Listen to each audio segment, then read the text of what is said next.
What is up, beautiful people? Star Child in here holding it down for the hosting duties. So D couldn't make it tonight. He's out there in Florida. So him and the family are in our prayers, as well as everybody else in Florida. Hope y'all are staying safe out there. With that being said, we got a lovely full panel right now. And we got one more popping in. What up, Sade? There she go. What up? What up? What up? What up? What up? What up? All right, so I'll go from left to right. Okay, so we got Malik up in here. We got J Cloud. We got Hotep, Cam, Southside, and Sade on extreme CP time. Anyways, so let's get into the first topic. We got YN versus nigga. So DDG goes off on Joe Budden after he mentioned him and Halle breaking up on his podcast. All right, so let's see what he got to say. The question to my distinguished panel is the question I've been asking myself for quite some time. Who the fuck is DDG? and why am I supposed to care about his thoughts on anything?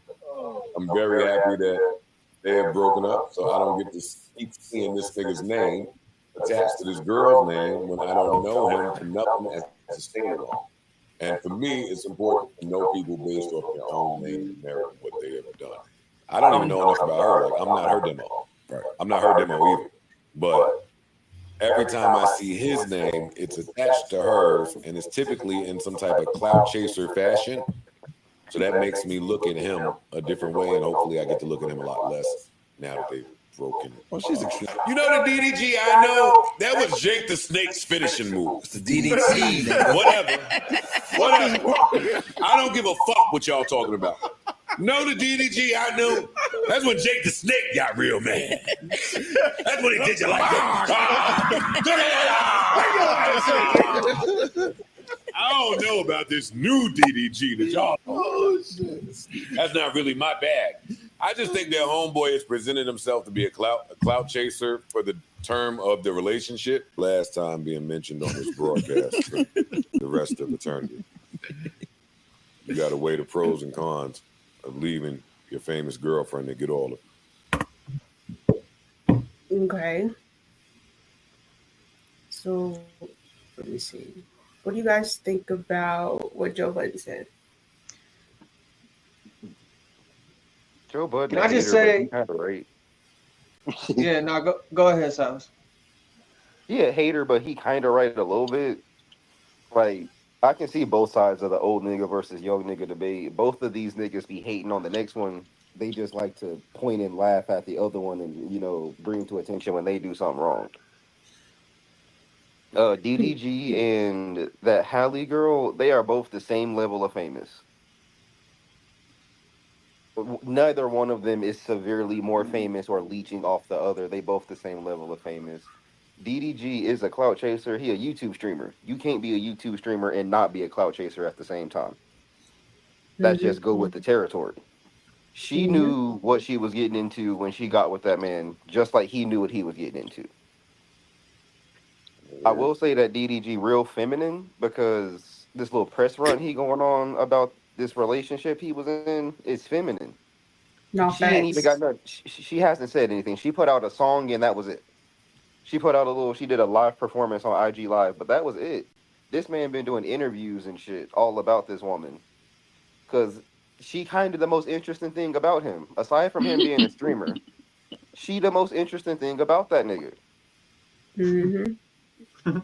So now that he no longer attached to her for real, shit, he got to milk that clout.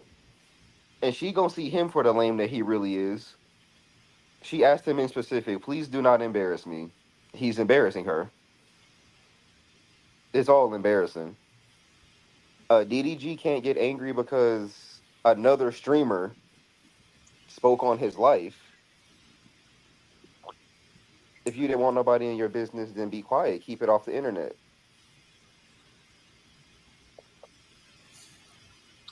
Thanks. I'm old because I do not know who the fuck this dude was. Mm-hmm. A whole YouTuber. Man. He He being famous definitely on a YouTube. young Shit. nigga, but this is young nigga business. I'm 28 years old. I'm mid niggas. Neither of these Not parties mid making niggas. sense to me right now. Joe Budden too old to be talking about this shit. DDG moving like a 22-year-old with $1 million. At least he halfway making sense. Joe Budden needs to stay in his old ass lane. He needs to talk about old jams and slow and sexy nights and shit like that. That's what Joe Budden needs to be worried about. Yeah, I don't know why Joe Budden was speaking on DDG. I don't know, like niggas, you don't know, then don't say shit. You old man, just stop. You don't All know right, shit about him. talk about foot cream or something. Talk about old nigga shit. Everybody corny. Everybody need to shut the fuck up. Joe need to shut the fuck up. DDG need to shut the fuck up. Hallie on her little press run that she on, she need to shut the fuck. Everybody shut the fuck up. Final statement, everybody shut the fuck up. Everybody shut the fuck up. That's literally what this all boils down to. There's nothing to like. This man Joe Budden is confusing DDG with a DDT. We have nothing to discuss here. We have nothing to discuss. Joe, shut the fuck up. DDG, shut your ass up. Baby mama, shut your ass up. Did Hallie speak on it? Shut up. She said something. I don't know of what she was saying, but I want everybody to stop getting in front of cameras and talking. Right. I want everybody to just shut the fuck up. Yeah, niggas literally going on a press tour about your breakup, and you're surprised people are talking about it. Right. Yeah, exactly. But what's crazy is he's saying that, oh no, this is not a skit. So you know that people think that you're a clout chaser and you do anything for a skit. You know what I'm saying? And it's just like, I don't know. I still think he's clout chasing. I hate niggas, especially stupid niggas. He one of the stupid niggas. I hate him. Yeah. Keep in mind, he is Blueface adjacent. Yeah. As far as antics, as far as antics go, him and Blueface are the best of pals. So DDG responds, he says, nigga got 30 years max of life left, and speaking on relationships with people the same age as your son you don't take care of. I hope you forget to take your magnesium pills today, you old bitch. Whoa. Actually, I need to go get those myself. Everybody should take magnesium, by the way. Everybody should be taking magnesium. I need to go get that shit. Y'all old ass. Get some, no. All right, so DDG goes off again on Joe Budden. So the cliff notes, because this clip is 8 minutes long. He calls him a bisexual and a deadbeat dad. Offered Joe's son money to go on his podcast. Says "Pump It Up" is a trampoline park anthem. That's the most egregious statement of them all. That's hilarious. That's the most. Why would you just call him gay? Why would you call him bisexual? That's weird. No, I feel like it's worse to call a straight man bisexual. Yeah. For some reason, being bisexual as a man to me is way worse than being gay. Yeah. I don't comment on sexuality. I comment on people's dead parents. So I'm a kind of. True. You just an evil ass nigga. Man said dead parents. I want to see a little bit of what he said. Let's see what he said. What I really want to say, but you don't really know who you talking to for real. And I don't even come on here on no, like I ain't coming on here to say I'm gonna whoop your ass. I will. Just don't get it fucked. But I ain't coming on here to say that. You feel me? I'm coming on here to say you talking to a real social media legend. You talking to a real, like somebody that put their family in position to win. Somebody that motivated your kids, motivated your family, your nieces and nephews. Somebody that entertained them for years. Somebody that really put a stamp on in music. I got way more accolades than you in music, and I'm doing way better than you in life in general. And I'm 26, and you 44. 44. I looked up. I ain't gonna lie. I ain't gonna 44. Lie.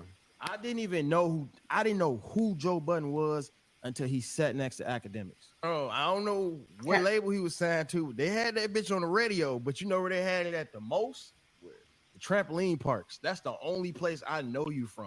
Because I used to go to the trampoline parks and they used to play Pump It Up. Nigga, oh my God, and he got a cheerleader song. Cheerleader He song. made a cheerleader song. Come on, pump it up. Like you be dancing to that Pump motherfucker with it what? up. Went gold in 20 years. 20 years? It took you 20 years to go gold? Wait, what that mean? To get a gold record, you gotta sell 500,000 copies, right? Mind you, just to put it in perspective, I got 3 gold records and 1 double platinum.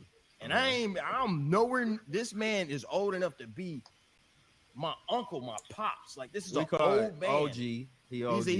He ain't OG to me. You ain't get no respect from me. But he like an old dude. You feel me? Yeah. So it's like when I see like that, I'm like, damn, I ain't gonna lie. I looked up his accolades and it made me feel way better about myself. Because a lot of people be on me crazy. But these ain't even got plaques. Like this man has 1 plaque in his home. 1 plaque. That's the only one you got? The only one he got. He been waiting at the mailbox for 20 years to get. Glad you mentioned my name. See, at this point, he need the shit smacked out of him. Yeah. Because now he's just being disrespectful. One, you acting like you don't know who Joe Budden is, you're a liar. Mm-hmm.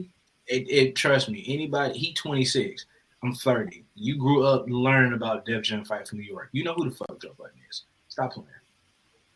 And nigga, Pump It Up is a way more famous song than your whole discography. I don't know nobody, shit. I don't know yeah. no fucking single DDG. You talking about 3 golds and a double platinum. I can't name you 2 songs. I can't name you a song from DDG. I wouldn't be able to tell you which songs went platinum. Because you want to know what they got that off? You want to know where he got them plaques off? Fucking bought streams. Because he's on a major. I know he's on a major. I know he's on a major. So they streaming farm shit. Yeah, how is that accolades? How does that qualify as accolades? That's crazy. It's vanity. Nobody in their mind is. First of all, Pump It Up came out before the stream era, so it's not comparable. It's not comparable at all. People grew up putting Joe Budden's music on their iPods and shit and CDs for free for years. Then it went to streaming, but by that point, of course, who's checking for Joe Budden Pump It Up 20 years later? Like, nobody's thinking about doing that. It's only old heads listening to it. Understandable. But this nigga just grew up in a day and age where, yeah, you had streaming. You've been streaming for years. Your claim to fame is social media. That shit ain't, nobody gives a fuck at all. Social media legend. Man, fuck out of here. Like, a social media legend, nigga. He said, I'm a real ass social media legend. I swear to God, he said real nigga. A real ass nigga, I'm a social media legend. What the fuck we talking about here? For real, my nigga, like, you real, man. You looking like you got famous off your music, and your music is fucking He's not famous. Yeah, so yeah, this is just a little nigga.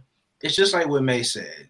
It's just a little nigga barking, trying to be tough. Joe Budden at this point need to ignore the little nigga. Just let him do him and go on about your business.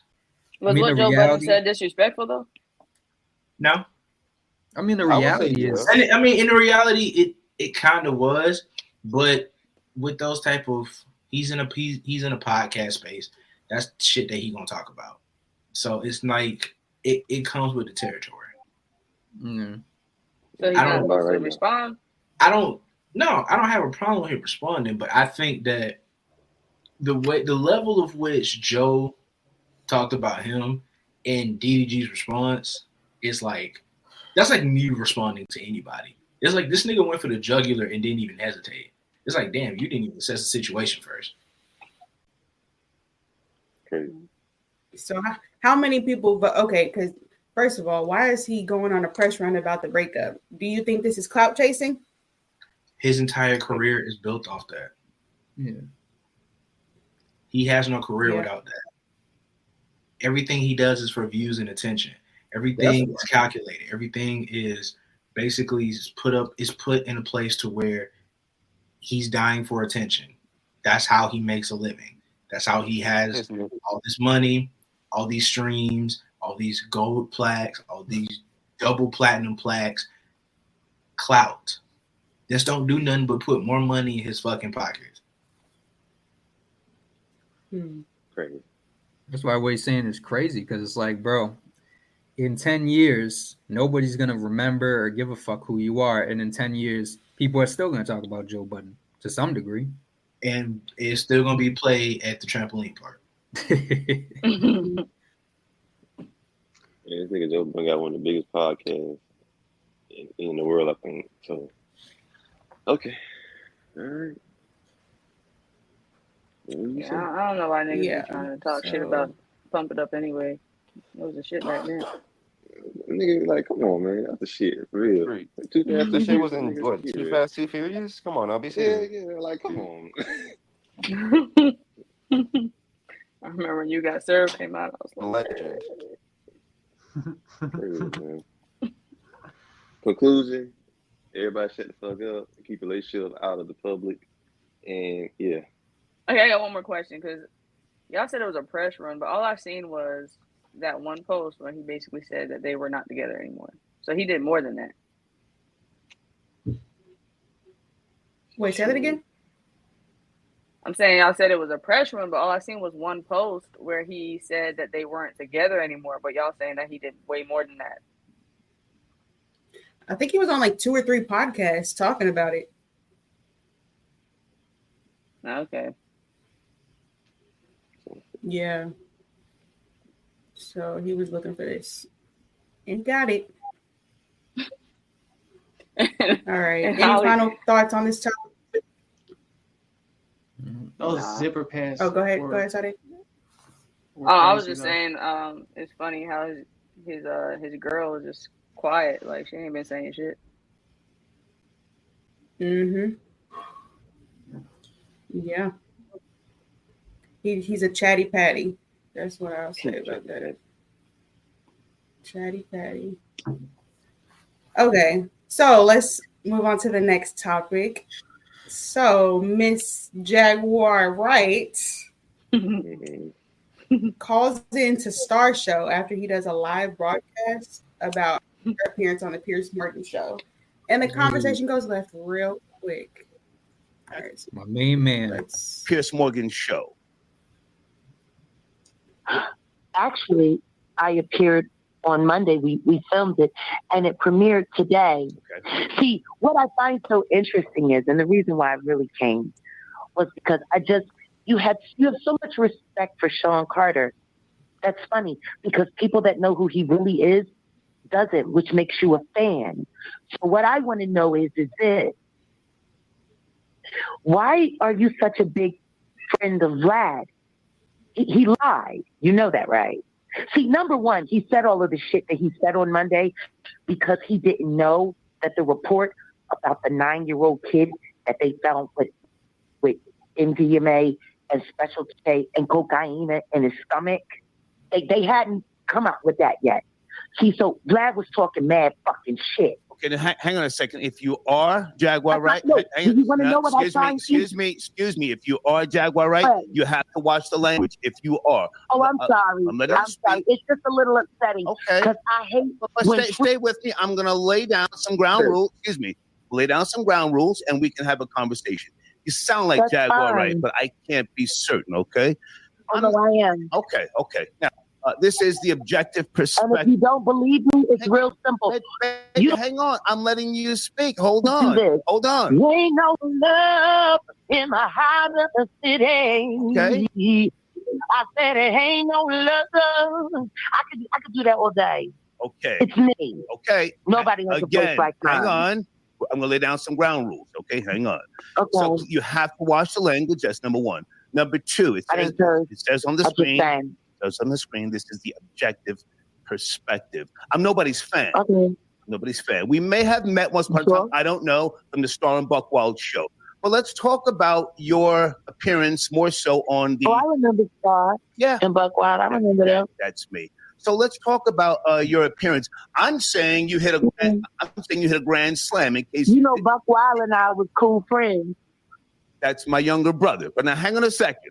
Again, let me speak. Let me speak, and then I will let you speak. I said early in the broadcast, you hit a grand slam. I think you'll be on the Joe Rogan show. Any thoughts about that? Please. Whatever I do and wherever I go next, everybody will find out at the same time, like they always do. If I announce myself, people would know how to stop me. Okay. That's number one. See, I'm of a different caliber. See, I just found it funny. Hero worship. Jay-Z's of a different caliber. Jay-Z's of a different caliber. You want to know what? He wasn't of a different caliber. Listen. If you try to mock me, hey, Jack. And I watched that on tape. Jack, if you try to mock me, I will take your fucking head off. Slow it down. Really? Yeah. How you gonna do that? Oh yeah, I'm letting you speak. How you gonna do that propping up Vlad? Do not try to come at me sideways because bitch, I don't really give a fuck either way about you. He lied on Piers Morgan. He lied on Piers Morgan. We can have a discussion, you funky, nasty bitch. But you're gonna respect me, or you can get the fuck off my line. I don't need you to go viral. Okay. I don't need you to go viral, bitch. He's looking for a moment, and that's fine. Put your man on the phone. If you can't, I will in a second. I just want to know why you're popping up a liar. Never mind everybody else. I'm talking to you right now. You nappy head loser. Vlad lied. I'm talking to you. Vlad lied. Never mind Vlad. I'm talking to you, bitch. He would never. Never mind Vlad. Put your man on the phone. Put your man on the phone. See, I'm really like that. I don't give a fuck about none of this. You know what? That's all right. I'll put my foot square in your ass. Because you're not man enough really for me. That. I'm really like that. Now, do you want to talk, or do you want to try and act funky? What do you want to do? I didn't hang up. What do you want to do? Oh no! Hey, I'm right here. She's done with you, bro. What's up with the disrespect? Just chill out with the disrespect. That's all I gotta say. Is that your woman? Is that your woman? Just chill out with the disrespect. Don't try and talk on top of me. We're having a conversation. Is that your lady? Is that your lady? Is that your lady? Timothy's ready to answer for that 15-year-old girl he was fucking. That I can turn over to the authorities at any time. Do what you got to do, bitch. Oh, Buck. Do what you got to do, bitch. Do what you got to do, bitch. But don't call me screaming. I don't give a fuck about you. I'll make sure she put her I'll put my foot right in your ass. Fuck you, bitch. Yeah. Buck can go to jail, bitch. Do what you got to do, bitch. Buck can go to jail, bitch. Screaming. For fucking 15-year-old girl. You like hanging with you screaming? Is that all you're gonna do, bitch? I'm here. Talk or get off the line. Nothing you say means nothing, you monkey. Nothing you say means nothing, monkey bitch. Now, do you want to talk? Racist? If not, get the fuck out of here. I've been going viral. You ain't helping me do shit. They hung up. Okay. Star Report regular shit. I got the number. Hold on. That was a hot mess. I was with him to the end. I was with him. With like I was following. That nigga went full racist. But then exactly, I was with him and he pulled that out. I was like, hey, what the fuck going on? Nigga calling her nappy head and her monkey, like that whole shit was so unnecessary. The initial stuff I was fine with. Then when he started going on a tangent, I was like, oh yeah, we doing a little too much now. You can see he why said, he cool with watch Vlad. your language. Proceeds to cuss need up you to watch your language. Right, and then go ahead and just like this nigga drop racial slurs. Y'all funky bitch. Y'all monkey bitch. Come on, my nigga. Come on. Wow. Y'all know who he is. Hell, yeah, no. He's been doing this shit for a long time. Man. He's worse than he's been far worse than this. I can feel the nigga. Like if any of y'all know about the Aaliyah shit, yeah. I just look. No. No. I don't. This shit not that. None of this shit is cool from either party. Everybody, the same lesson from the last story applies here. Everybody just need to shut the fuck up. You said from either party. What did Jaguar do? I mean, she called into his shit. She but called. she didn't like go She off. called in. I mean, she came in there mocking him. But she came in on some. She came in on some bullshit. She didn't go in with the intentions of just like not like just having a civil conversation. She went in on bullshit. So when the energy was reciprocated and then followed by, you know, the racist shit, when that energy was given back to her, it went left. Had you not just called into the show at all and shut the fuck up, Right, if mocking somebody gets you that mad, you had a problem to begin with. I mean, he warned her. He took it further. He took it further than it needed to go, far further. But he warned her. What Jay Cloud was talking about, if you guys aren't familiar with this cat, back when Aaliyah passed, there was like they were trying to do a boycott because like when he was on the air in the morning, he was talking about the situation and he did like a soundbite of like a plane crashing and like people screaming and shit. And there was like a whole thing about it, but he's like called himself the Black Howard Stern. Like this is his shtick, you know. So he's just an asshole overall for Hot 97. But after Aaliyah's death, it was like right after he was talking about the situation, and he hit a soundboard, and it was like a plane crashing with people screaming and shit, and people were calling like to boycott Hot 97 and get him off the air. But it's just par for the course. This is run-of-the-mill shit for him. He's been doing this shit for 25 years. This was light for him. Honestly. Yeah. This was light. Makes sense why he friends with Vlad. I'm confused why she called in though. What's the whole why? Because she said he was lying or something. He was talking about her on the air. Yeah, so it's like I feel like she's gonna talk with any platform that's willing to talk with her. And she just called in and didn't. I don't think she thought it was gonna go this way. But if you on your podcast or if you're on your Instagram live talking about me, I'm probably gonna hop on there too. Like if I know that's what's going on, I can't really fault her on that.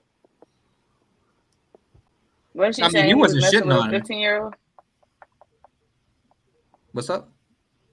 Was she saying he was messing with a 15-year-old girl? No. His partner, because he was a partner. He had like a show called Star and Buck Wild, and there was this other dude, and yeah, she said like, "Oh, me and Buck were good friends," and then the whole conversation went left, and then all of a sudden, Buck was messing with 15-year-old girls. I thought he was just your old. What? Yeah. See, that's why you can't. That's why I don't take her seriously to any degree like that. Like, yeah, you gotta take what she said with a grain of fucking salt, man. Yeah, so Star was talking about her. Star was talking about Jaguar when she was on Piers Morgan. Yeah, he was just generally talking about because I seen some of the video before, and he wasn't shitting on her or nothing like that. Okay. So speaking of, why she calling with that energy then? So yeah, that's kind of weird. I don't know. Whatever. Yeah. For those who have not seen the Jaguar Wright on Piers Morgan, we got a little recap. I just sent you an updated video about that too. Yeah, I added it to the chat. Oh, okay. I don't even know who Jaguar is. Nobody knows. She's a singer. All I know is I think she's just singing for the Roots or some shit. Yeah, she's backup for the Roots. She wasn't even in the group. Why do backup singers now have platforms? Everybody got platforms. Everybody got one. If you don't back the fuck up and sing somewhere else, you not the fuck man. Stay off the camera. You supposed to point and ooh and ah. What the fuck is your problem? Be quiet. Nobody. God damn it. All right. Everybody want to be a fucking star, man. Be the backup singer. Can y'all hear this? Can y'all hear the video? No, it might be a good thing. I mean, it's not playing. It ain't playing. Well, I just paused. Let me see. Why there's no vindication for me? Yeah. Okay, Because for good. 4 years, I've been screaming, not just Diddy, but Diddy and Jay-Z are monsters. And the victim-making machine kept going on. Jay-Z has been notable by his silence since these charges were brought against Diddy. Why do you think that is? Because that's what he does. He starts little fires everywhere, forces everyone involved to go and carry water while he sneaks away without a response. That changes now, Sean. You must respond. You have no choice. Harvey Weinstein, Jeffrey Epstein, Robert Kelly, Sean Combs have one person in common, professionally and privately. Sean Carter. This has been a fist of tyranny that has been punching through our culture and our society for decades. It must stop. There's been obviously a lot of Cruelty-free artistry. Right. There's been a lot of rumor mill about what has happened in the rap world. A lot of allegations that the misogyny in the lyrics clearly was based on a general misogyny towards women away from the music. And that clearly seems to have been borne out by these charges against Diddy, which if he's found guilty of all this, he's never coming out of prison. How dangerous do you think? Thank God. How dangerous do you think he is as a person? I think he's one of the most dangerous people I've ever met. A lot of people have been questioning, well, she doesn't really know him. She has no knowledge of him. She doesn't have a picture with him. I'm smarter than Claudia Jordan. I would never take a picture with the devil. Everyone knew he was the devil. He's been the devil for 30 years. He's been covered and protected by not only Clive Davis, but Lucian Grange. Oh, she's saying He some was names. selected to be the demon that he is, to keep the culture in line so the industry could continue to rape it for all of its precious jewels. We have too many lost. The list of lost is ridiculous. And everyone knows Diddy was selected for this job. Hey, say what you want about her. I respect that she be naming names, though. You know when shit's like too rehearsed, though? You know? She did Like sound she had been trying to hit those slogans in the mirror. Oh, And anytime she made a point, she started blinking like that. The fist of tyranny. I watch a lot of First 48. When they start blinking and shit, that's a tell. Let me I didn't know this until after last week's podcast, but let me just throw this out there. She never got paid royalties for her backup singing on Jay-Z's Unplugged album. So I'm gonna just leave that there. I mean, I'd be. So she got a vendetta. I mean, would you not? Yeah, maybe. I'd be angry too. Yeah. She got personal beef with Jay, huh? Right. I don't give a damn if it's $5. You owe me $5. Man, just give the girl her money so she can shut Imagine. Yeah, Jay-Z imagine and how much Beyonce money owe that everybody made. money, Though. So, and she in the fucking trenches. So, So after all that, after giving Jaguar Wright a national platform to hurl libelous, I don't know how to say it, allegations against Jay-Z, Piers Morgan has now issued a public apology as well as promised to remove the statements from any replay that the episode has going forward. The thing about platforms, the relative to the modern world. Let's see. The thing about platforms, the relative to the modern world is that pretty much everyone has a platform as long as they have something to say that other people want to hear. That's why we invite her on to be interviewed. The people making these claims have an audience with or without shows like mine. Well, Jaguar Wright unexpectedly made several serious allegations about Jay-Z and Beyonce during that interview. As I said in the moment, they were not present to respond or defend themselves, but now they have. Their lawyers contacted us to say that those claims were totally false and have no basis in fact, and we've therefore complied with the legal request to cut them from the original interview. Editing interviews is not something we do lightly at a show called Uncensored, but like the proverbial cries of fire in a crowded theatre, there are legal limits on us too. And we apologise to Jay-Z and Beyonce. Well, now Sean Diddy. So my question is, why now? Like, I mean, I get that you're on Piers Morgan, but at the same time, like, she's been on this press run for years on YouTube. Why didn't you sue her then? She's been getting hella views. Are you trying to make a statement? Nobody's suing her. They're coming after him for platforming her. Right. Oh, she ain't got nothing. The problem was when she was just sitting in people's living rooms talking shit, it was cool. No one cared. But now you on Piers Morgan. They wouldn't. Yeah, they're never gonna sue her. But he has a whole thing. Like he has a whole he's getting money. Piers Morgan got shit to lose. She don't. Right. She don't. Hell no, she ain't got shit to lose, man. She don't have nothing. Clearly, she's owed money. They'll let that nigga broke. And she got that goddamn U-Haul to lose. I'm trying to tell you. And besides, Piers Morgan getting on TV and apologizing kind of sends a message to other platforms like, "Hey, don't put her on here." Hey, that's what happens. Do y'all think this makes them look guilty?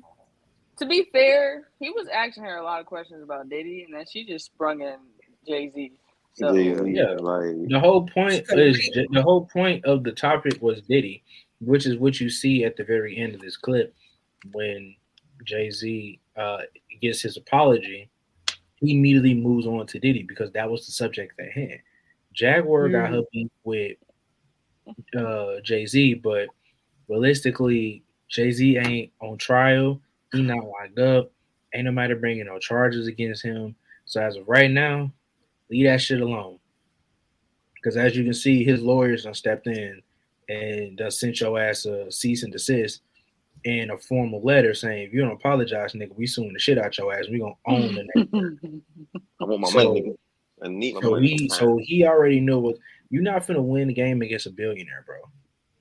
It's a whole different ball trying to take down a billionaire. They got lawyers at their ass. Whether he guilty or not, it's a whole different ball game when you're trying to take down a billionaire with the connections that he has and all the shit that Jay-Z got to lose. Nah, you can't play with that shit. We already know about them Rock Nation lawyers.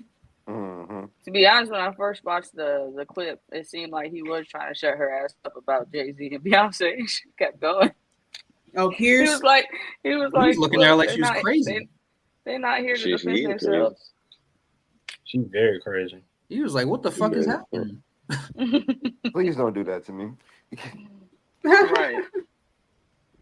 Oh my god. He fucked up on his goddamn show, man, because she borderline schizophrenic or some shit too. Yeah, that's what happens when you don't vet the people that you're bringing on your fucking platform. Yeah, exactly. He ain't doing research on her, so yeah, he really shot that shit. If I'm a Rock Nation attorney, I'm latching on to her schizophrenia and running with it. Nothing she say gonna be credible. I say, man, she said with a grain of salt. But I mean, she did kind of slide some truth up in there though, because she was talking about Lucian Grange and did she say Clive Davis? Yeah. I mean, truth that she's heard from other people. So it's like still true though. Yeah, but it's not it's not her truth. Yeah. Yeah, it's not her truth. She's just repeating what she's just repeating what's been said and what's already been kind of like known per se. But it ain't. Yeah. It's like I can say George Washington was the first president. I wasn't fucking alive when George Washington was alive. Look. I'm just repeating what I've Stars like I'm on the fence about that one. I'm on the fence. I mean, just because you didn't personally experience it, but you know somebody else that did, that makes it invalid if you share the information. No, it just means that she wasn't fucking she didn't go through it. She's just repeating what she heard or seen. And Like That's all that means. That doesn't mean it didn't happen. And I don't feel like she was in the industry that deep enough to goddamn be like speaking on this shit. Cause I don't know, like ain't like you ain't no goddamn big name singer or no shit like that. And apparently she experienced something because she was a sex worker. So who knows? Oh shit. Yeah, that's true too. So I don't know. She didn't take a mess, man. She just chill out. Cause goddamn. I seen that she recently got arrested. I don't know what happened with that. The U-Haul. No, I'm kidding. I don't know. Was that the U-Haul or her rubbing her son's dead ashes all over herself? It might have been the U-Haul, I think, because she said that they were trying to silence her. Yeah, it's the U-Haul shit. Oh, fucking U-Haul, man. Come on, man. That shit happens a lot where I'm at. What is the fact that she was riding a U-Haul theft. everyday car is crazy. Oh damn! Really? Oh shit! Yeah, it'll be interesting to see this play out with the whole Jaguar thing. Y'all think she's gonna stop talking, or she gonna keep talking? She's gonna keep talking, but she's not gonna get on a platform like this again. Am I tripping?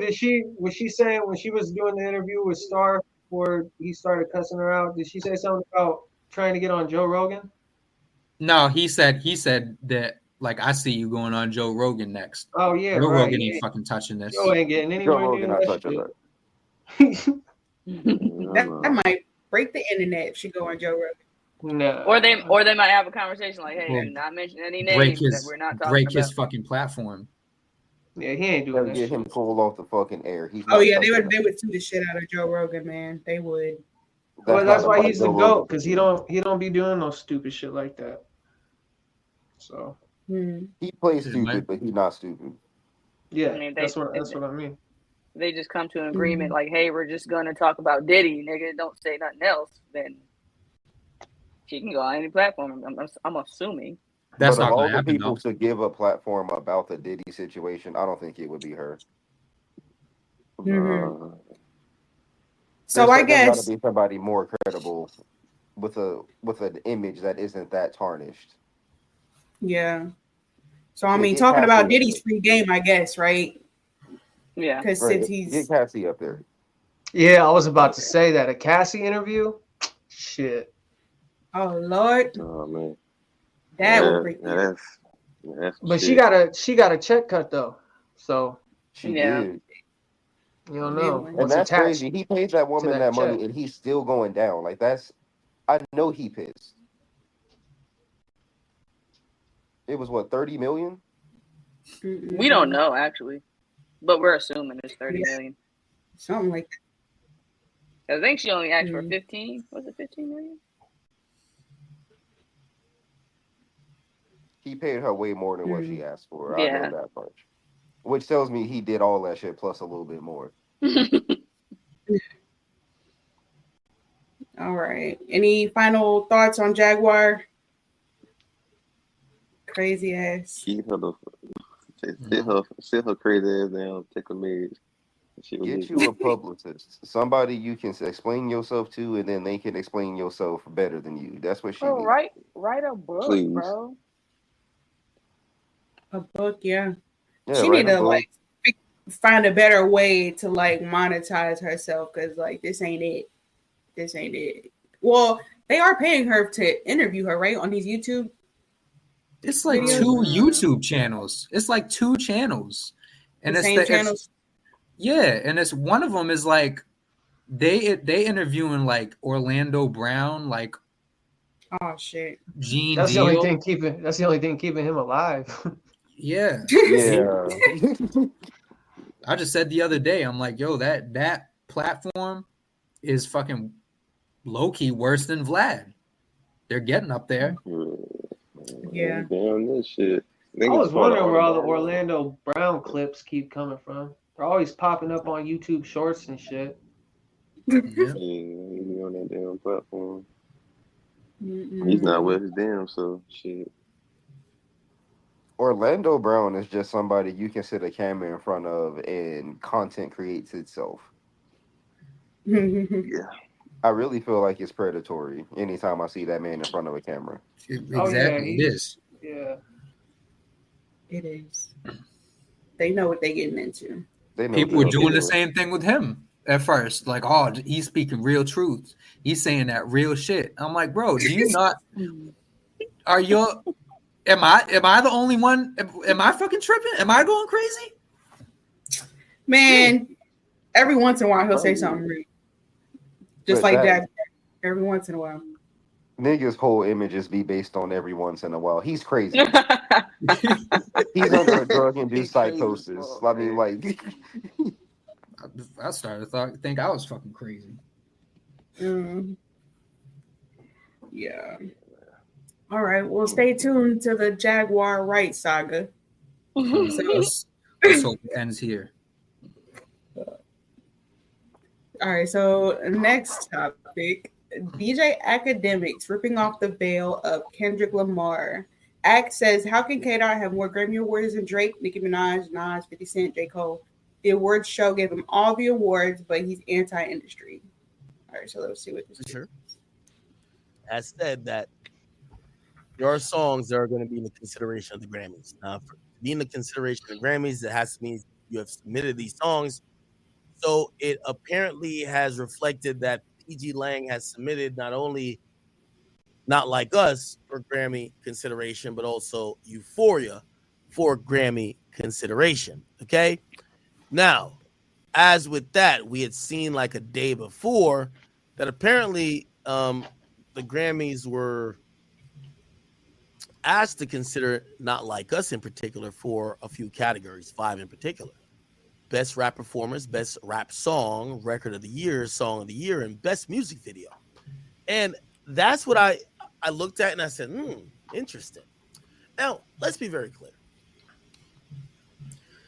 I think Kendrick's a masterful artist. I keep telling you, I see traces and phases of Jay-Z in him. And I think over time, people are going to start seeing some moves, not necessarily for what it is, because I don't think he has bad intention, but you can't serve two masters, the popular saying says. Kendrick has been saying he's anti-industry, yet every very industry award only awards him. And not saying that I think anyone else deserves these awards, but I am saying that it appears that a lot of his critical acclaim and his allure and his praise does come from the same institutions that he claims he stands against. It's like saying that you want to defund the police and fuck the police, but you're the first one to call the police when some shit come up. Just don't make sense, right? It appears that Kendrick is taking this anti-industry stance. However, that stance does not hold true when you see he's trying to get recognition, he's trying to get acknowledgement from those same institutions that are industry. So when I see Not Like Us being nominated for 5 Grammy categories, or not necessarily nominated, but he's being considered, I do think he's going to get nominated, right? And let me then ask the question to myself objectively. Should Kendrick get nominated for a Grammy? Absolutely yes. Fuck yes. He should get nominated for a Grammy. Should get nominated for Not Like Us. And I can see why even Euphoria might be a song that garners a nomination. Even with me saying that, what I am saying is that everything Kendrick has espoused on these records about the anti-industry sentiment, this proves it wrong. Kendrick still raps like he's being oppressed and he's the underdog going against the man. I think we have to now acknowledge he's no longer the underdog. He's the favorite. If we look at just mere how many Grammys does Kendrick have? He has 16. How much does Jay-Z have? Jay-Z has 24. How much does J. Cole have? 2. And how much does Drake have? 5. If you're anti-industry, if you're the underdog, it clearly seems like the industry favors you. The definition of being an underdog means the least likely favored, the least likely picked, the person who has the least odds to win, not the person who has dominated this category time and time again. How many Grammys does, I don't know, let's pick someone, 50 Cent have? 50 has 1 Grammy. DMX have. DMX has never won a Grammy. Let's go to Nas. Nas has won 1 Grammy. Bro, who fucking cares? But Kendrick Lamar somehow has tried to convince us that he is.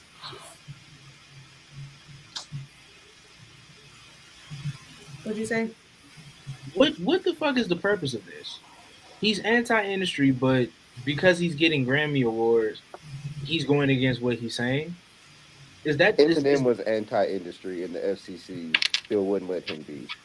So I'm not sure what the argument here is either. Exactly. It's That's bad faith. It's literally not making sense. It's bad faith shit because he doesn't fuck with him. That's. Academics has a history of cupping this nigga's balls while he rides his dick, and it's ugly. Yeah, that was crazy. That was crazy. Like at this point, he's not even spitting on it. He's just trying to keep it in his throat. Yo, can we get a pause? Like, because no, this is living. No, this is insane. Like I'm confused as to. I understand that. Okay, if Kendrick say he's anti-industry, that's fine. You mean the same man who just got out of a record deal was anti-industry? Even if that's the case, who fucking cares?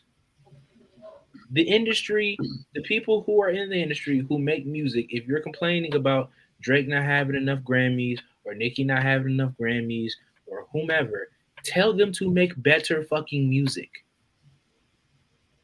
I don't think that's it though, Southside. There's a lot of people that make great music and don't have Grammys. Yeah, I get that. But we all know he only focused on 2 people.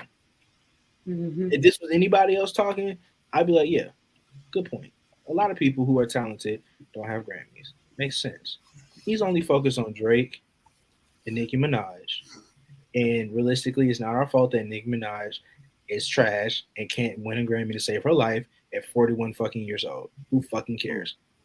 It's not our fault that Drake essentially lost a rap beef and will be getting called a pedophile in the biggest sporting event known to mankind in a few months. It's not our fucking fault. This is pointless for him to even bring up. Well, I guess his point is, if he's anti-industry, why does he keep submitting his music? Yeah, I was just about to say that. You have to submit it to be considered, right? You have to submit it. Yes, but the thing about that is Grammy, you don't get anything. The things that you get from a Grammy are opportunities. They raise your stock. It's not involved in the industry though. Yeah, that's the thing. You can get bigger opportunities. Your stock rises. You can charge more. You can get in more rooms, and that's completely separate from it's like if you're anyone who produced on I'm trying to think of a Grammy award like Killer Mike shit. Anybody who produced on that shit, they get a Grammy. Anybody who guests on that shit, they get a Grammy. Where's the smoke for Chance the Rapper when he was anti-industry, allegedly, and he got a Grammy for coloring book? Where's the smoke for him? Let's not pick and choose, people. Let's be consistent around the board. Since we're gonna do that, I would say it's petty. I don't think it's a valid point, anyways. Hella independent artists have gotten Grammys, whether that be just in hip hop or other categories. Plenty of people who are not in the industry with record deals and shit like that have gotten Grammy awards. So why are we just not pointing out this nigga because he beat your favorite in a rap beef? And he has an opportunity to get a Grammy for doing so. We have to put that into consideration. That would be the cherry on top for the whole thing. The cherry on top is him dropping an album on October 24th. I don't see how he doesn't win the Grammy. Everything he applied for in each category, he's the best fit for it. He's gonna win. He's gonna win regardless because this year was just centered around Kendrick Lamar in general. So, shit. We saw a witch burning, and we all enjoyed it. We saw this nigga get his ass whooped. Yeah, I don't think that makes him like not anti-industry. It's just like who the fuck doesn't want another stripe on their belt? Right. But did Chance the Rapper get more opportunities after his Grammy win? Oh yeah. Was it the Apple deal? He had the Apple deal. You started to see his name more so in more commercial type things because he used that platform from Coloring Book to kind of catapult him into that mainstream. Because like right after he got that Grammy, then you started seeing him like on Wild 'N Out a bunch of times more. So like again, more opportunities. His face is out there, more endorsements, all that type of shit coming in. So it's like, yeah, this dude was supposedly an independent artist and won a Grammy off of an alleged mixtape because apparently The Big Day was the official debut album. So it's like, isn't he a judge on The Voice now? Yeah. Yeah. Mm-hmm. Yeah. He was on another show too. So it's like, yeah, like Cloud was saying, like, bro, like getting a Grammy is giving you opportunities. It's not necessarily you're getting, movement within the music industry as a whole, because realistically, you still have to put in your own individual work, regardless of whether or not you were anti-industry or not. So honestly, everybody should be submitted. You are allowed to want to be recognized for your art. Yeah. At the end of the day, these are artists. If you 6 years old and you draw a picture, don't you want that bitch on the fridge? Absolutely. All right then. So technically, it's actually stupid that these people are like kind of not submitting their music to the Grammys because they feel like it's if not. If you feel like you have a cultural phenomenon hit, if you feel like you have moved the music industry based off your art, you should submit your shit, because it shouldn't take your song going viral in my opinion, every viral song on TikTok, submit that shit, because you've moved the industry, you have a hit song, people fuck with it, you've built your brand around it, so submit it for more recognition. I don't see the issue in that. I agree. I think Tommy Rickman ain't got no business submitting for a Grammy right now. Look, and I love that. We'll cover that later. We're gonna get to Tommy Richmond. I know. I know. I think Axe missing the point, because as far as like being anti-industry goes, I think from K-Dot's perspective, he's anti-industry because he's not using like the gimmicks. He's making his music, and that's the anti-industry part.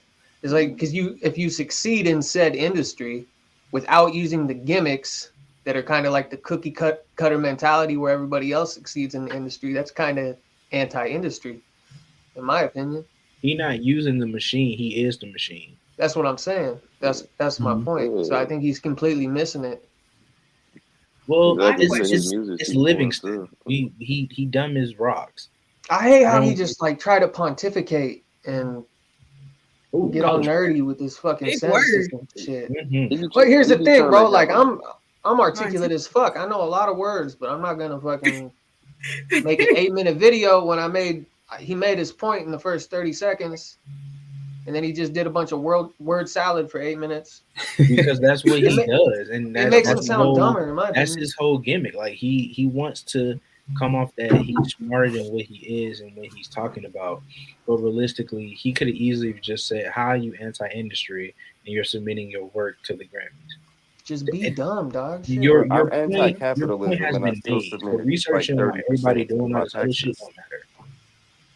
I actually kind of see what you guys are talking about now, because when I think about how many opportunities Cardi B had after her Grammy win compared to what Nicki Minaj had when she doesn't have any Grammys at all, it's like massive. Exactly. But she had Exactly. hella, and she still got them. Think Like like that one out. think about how we see Cardi B everywhere, Mm-hmm. and it's not Cardi even B's like easy to work with. like even when Nicki on you that fake diva shit. even when you avoid her, you still find a commercial, a TV show, a new song, a new feature, a cameo in a fucking kids movie. Like the woman is everywhere. She had a fucking Netflix show. The only time Yeah. that you Yeah, she see did. Nicki Minaj at this point is when she's going crazy on social media, because that is literally the only platform that woman has. Hashtag Gag City. She hasn't Right. had any opportunities because Lil Wayne is not providing them shits for her. And when You she gotta think had about an opportunity with the Jay-Z shit with Tidal, that shit went nowhere. you think about Cardi B's Reebok deal, and then her whip shots that's now in Walmart, and now like there's like so many brand deals. Yeah. Yep. It's everywhere, bro. So Yeah. academics just a dumbass. I have a question though. Ben knew that. Is it possible to be anti-industry when you have industry backing? And two, is the Grammys not the industry? So to me, I mean, I see both sides, because Ack is saying, like, you know what I'm saying, the Grammys is the industry. So how are you submitting your work to the industry if you're anti-industry? Well, I'll say this. We think America's full of shit. Yes. As far as the government and all that shit, but we're living in America. Fuck America. But it's like you're in it. You know, you're benefiting off of it, but it's a fucked up system. You can be against that shit. Yeah. But still at the same time trying to change it within. And also I feel like even if we want to consider the Grammys industry, it's like, I mean, this is this man's job. I mean, realistically, we see plenty of artists submit their work and they're anti-industry, or they get the recognition that they deserve, even if they just get a nomination. It's just to show that, hey, like, this person's doing good work. It truly just depends. I don't think that the Grammys really counts as industry. I feel like if it was some shit like some Billboard Awards type shit, that to me that counts as industry. Like, I feel like What's the difference? Yeah, because I feel like the industry, the music label, shit like that, like they control, like they want certain songs to be on Billboard because those record labels more so profit from that a little bit more, because that's something that people really care about more, because that's their day-to-day, everyday thing. Whereas the Grammys is like, it's just a yearly thing. So it's like every once in a while, like, really, like, why the fuck are Nicki Minaj and Offset submitting albums from 2023? Like, they still want that recognition from the past that hadn't touched those Billboard charts in months, years. Grammys, it means something. So I feel like it's just different levels, I guess. It's just a badge. It's a badge of honor, because it's like, you cannot give a fuck about the Grammys. You can be submitting your shit and not give a fuck about the Grammys, but also be aware that millions of others give a fuck about the Grammys. Right. You know, you're not, you know, those are the people that are going to pay you. Those are the people that are going to open doors for you. So it's like, you know, why would you not want that? Increase your fan base to the shit. So I don't know. I feel like if I was anti-industry, I would submit my shit, but I would not go to the Grammys. I'm accepting this on the behalf, and then that's it. I feel like somebody who was anti-industry for the longest was like Tyler, the Creator. Like, yeah. Yeah. Like, I feel like he was anti-industry, and this man submitted his Grammys and won 2 back to back. Like, that's kind of crazy. He went to keyboard. Yeah.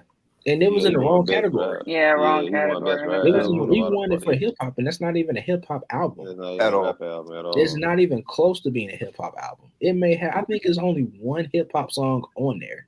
Well, that's another thing about the Grammys is it's the most industry that you can get because they still think all black people make hip hop music.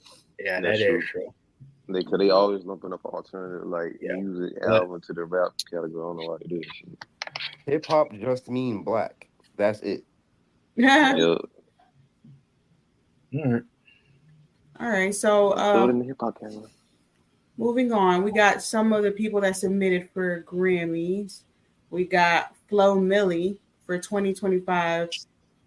Fine Ho Stay for Album of the Year, rap album. You read that so begrudgingly. Ooh. Never Lose Me for rap. What? Rap of the Year? Song of the Year? Melodic rap performance, rap song, best music video. Okay, pretty much just rap shit. And Flo Milli for best new artist. Okay. I'm gonna be 100%. I have thoughts about it. I love Go Flo ahead. Milli. She lost her mind. In every sense of the word. First of all, best new artist is crazy. Sweetie, you've been out for like 4 years now. Yeah, I was just about to get there. I don't have like if she won it, I'd be happy because I fuck with her music heavy.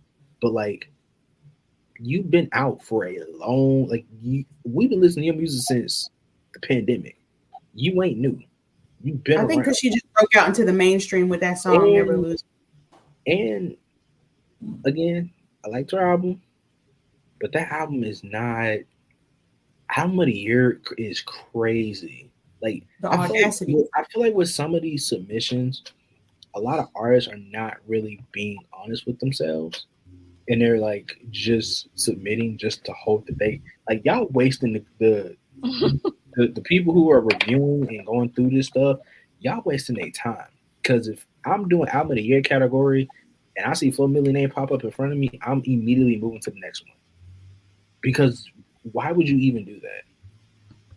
Rap album, I'd consider it for like 2 tracks, but then I will again move on because you didn't have that much motion. So let's not we being silly right now. That's fuck. I can't really get into Flo Milli. I'm gonna be honest. I don't really like it. To me, she sounds like all the other people, all the other females. Bad bitch rap, and I don't like that voice. That voice. I can't. I can't. It's bubblegum pop rap, which is completely fine. She's not the best at it. I would say that goes to Rico Nasty, but she kind of does have that category kind of like wrapped up, like that bubblegum pop type shit. I would prefer Rico Nasty over Flo Milli though. I feel like Rico's more original. I know, right? Where she got? I think she was going through some stuff, but she just kind of fell back. But Rico She's gonna do some stuff for her label. Yeah, she got label issues because she could have been dropped another album by now, especially following up what she was doing with Kenny Beats. She could have been doing something. But I hate that for her because her and Kenny Beats was on a run for real. Exactly. Mm-hmm. So we just need to be more realistic with these submissions. Speaking of, Erica Banks submitted. Move on to the next topic. Nah, we're not talking about this. We're not for the waste our time. I refuse. Move on. Next. One thing she got. Boo. We're not doing this. Tomato. Where the tomatoes at? I will crash out. We're not doing this. For her song "Ain't Got Time," which I never heard. Good. Yeah, me neither. Keep going. We're not Star, doing why did you just ignore us like this? Keep going. Like, move on to the next. Go to the next. Lloyd slide, Banks bro. in 2024. Lloyd Banks deserves a fucking Grammy more than she does. I still rock with Lloyd Banks, dude. Me too. That Propane album, dude, I knock that shit every day. That's my nigga. But Lloyd Banks got a nasty pen. I don't think he ever really got the credit he deserved. Nah, for sure. He never did. Mm-mm. Let me see who else we got. He was on Special's project. He was on 38 Special's project. Yeah, let's talk about Lloyd Banks instead of Erica Banks. Now, see, that's fine. I'm fine with that. Like, that's fine because this was a good album. The Gorillaz make great music. I have no problems with this. This is what Hey, I'm but talking why Cracker Island? Why is it called Cracker Island? Oh, you know, that's just the place we go. Damon's Shut up. Damon is weird, but Gorillaz. No, but I fuck with Gorillaz. But we play badminton. We play badminton and shit there. Realistic. Realistically, this should win Best Alternative Album, in my opinion. Album of the year, probably not. I don't think they are nominated for Album of the Year, because alternative albums typically don't do well in Album of the Year categories for some reason, which is fucking insane to me. It's always some bullshit pop, R&B, or hip hop, but alternative is starting to get a little bit more popular with a comeback. So, but I didn't even know that they dropped an album. I like Gorillaz. I definitely reviewed it because you did. I reviewed every. Do y'all know? We argued about the band I listened to today that I told y'all about. We're not going to discuss it right now. Like, what part of I listen to everything are y'all not getting? I took a bullet for y'all in the ear. It was I appreciate not that, Cam. You're not going to do that. It was that. Well, hey, to be fair, I only listened to the first track, and you'll probably vouch that the first track was insane to my ears, and it just threw me off. That's great. Oh boy! All right, let's see who else. So Gorillaz. We got Mr. Gunna Wanna. No, hell no. You don't need to be Album of the Year and Best Rap Album. No. No. Melodic rap performance. Nah, maybe best best ad libs, maybe. I knew you were gonna say that. Well, I mean, his ad libs are fire, but other than that, fucking man. I ain't been back to that album ever since it dropped. See, the problem with Gunna's albums is that they're great in the moment and people fuck with them. Nobody goes back and re-listens to his shit. Yeah. Very true. Nobody, it is not to say that it's trash. It's just he don't make music that you go back to and listen to in your spare time. You hear it in the gym. You might hear it at the club. You know, you might get lucky and hear it while you out and about somewhere. But you're not going back to the video. I don't play Gunna music in my own spare damn time. And I got a bunch of songs of his in my library.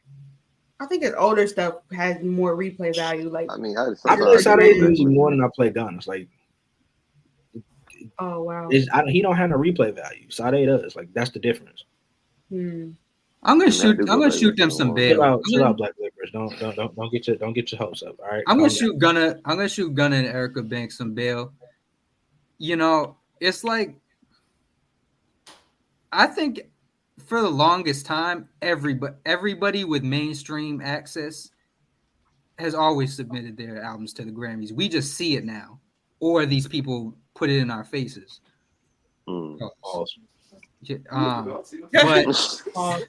But it's like we weren't seeing that before. Like, I'm sure Uncle Murda sent his album in for a Grammy. And we know Uncle Murda's not winning a fucking Grammy. So don't let these people fool you like they don't fuck Grammys because everybody wants a big opportunity. Yeah, so I don't think this shit is anything new. We just see it now. Yeah, that's true. All right. I'm trying to see who else got Grammy submissions. Blue. Oh, Blue. Oh, I seen that. Blue. Yeah. For better than everybody we just fucking discussed. Shout out to Blue for showing the page love. Yeah, shout out to Blue, man. Shout out to Blue, man. Oh Lord, I can see something.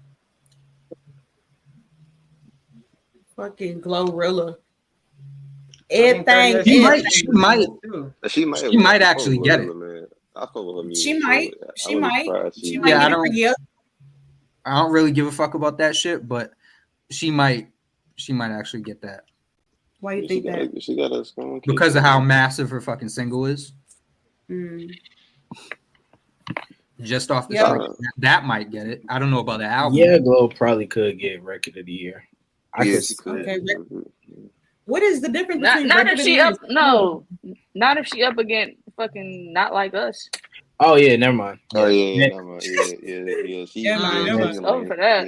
Yeah, never mind. Hey, but what's the difference? What's the difference between record and song of the year? Maybe one is I guess a single, and I think the record just comes off the album. I could be wrong. Don't quote me on that. I'm just talking. Okay. I mean, that would make some kind of sense. It makes it sounded good in my head, so that's why I know, right? It just roll. It does when you say it, though. So you know you're probably right, nigga. Shit. I might, Denny, I might be right. I don't. Again, like I said, I don't know. So please, don't quote me. I got enough fucking enemies on my head today on the damn internet. Of course. I don't think Not Like Us. I don't think Not Like Us is as locked in as y'all think, though. Really? Why not? What do you think, man? I don't think nothing of the song, but remember, remember, this is a panel that goes through that shit, and they have to consider if they give Not Like Us a Grammy,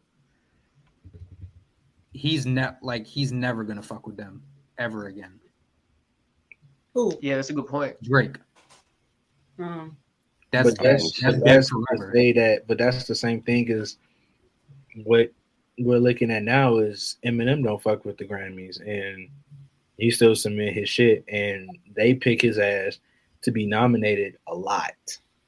No, shit. And he don't even show up to the fucking show. Also, I don't understand why the fuck Eminem submitted that shit. I think the album was fine, but it's not winning a Grammy.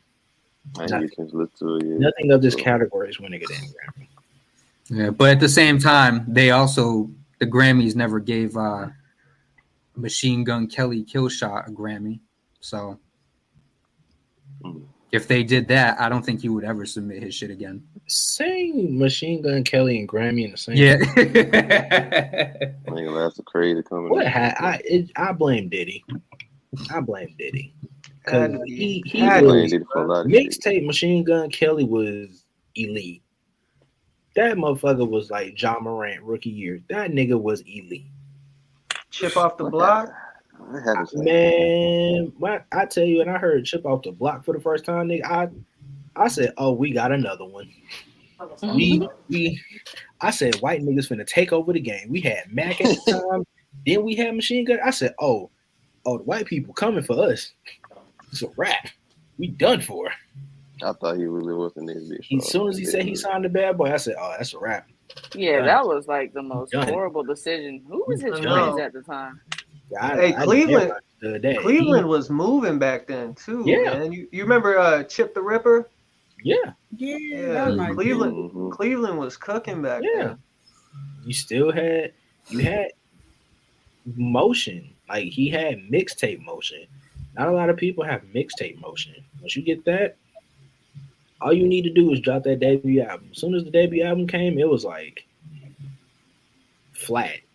Nothing came from that. I mean, that's what happens. I love Wild Boy. It's a great song. Had Waka Flocka on it. The industry got him. Completely changed everything. Yeah, I just don't.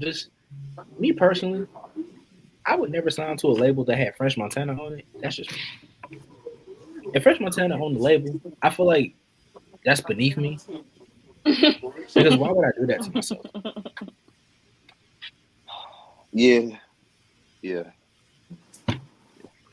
Same shit kind of happened with fucking Jack Harlow's whack ass.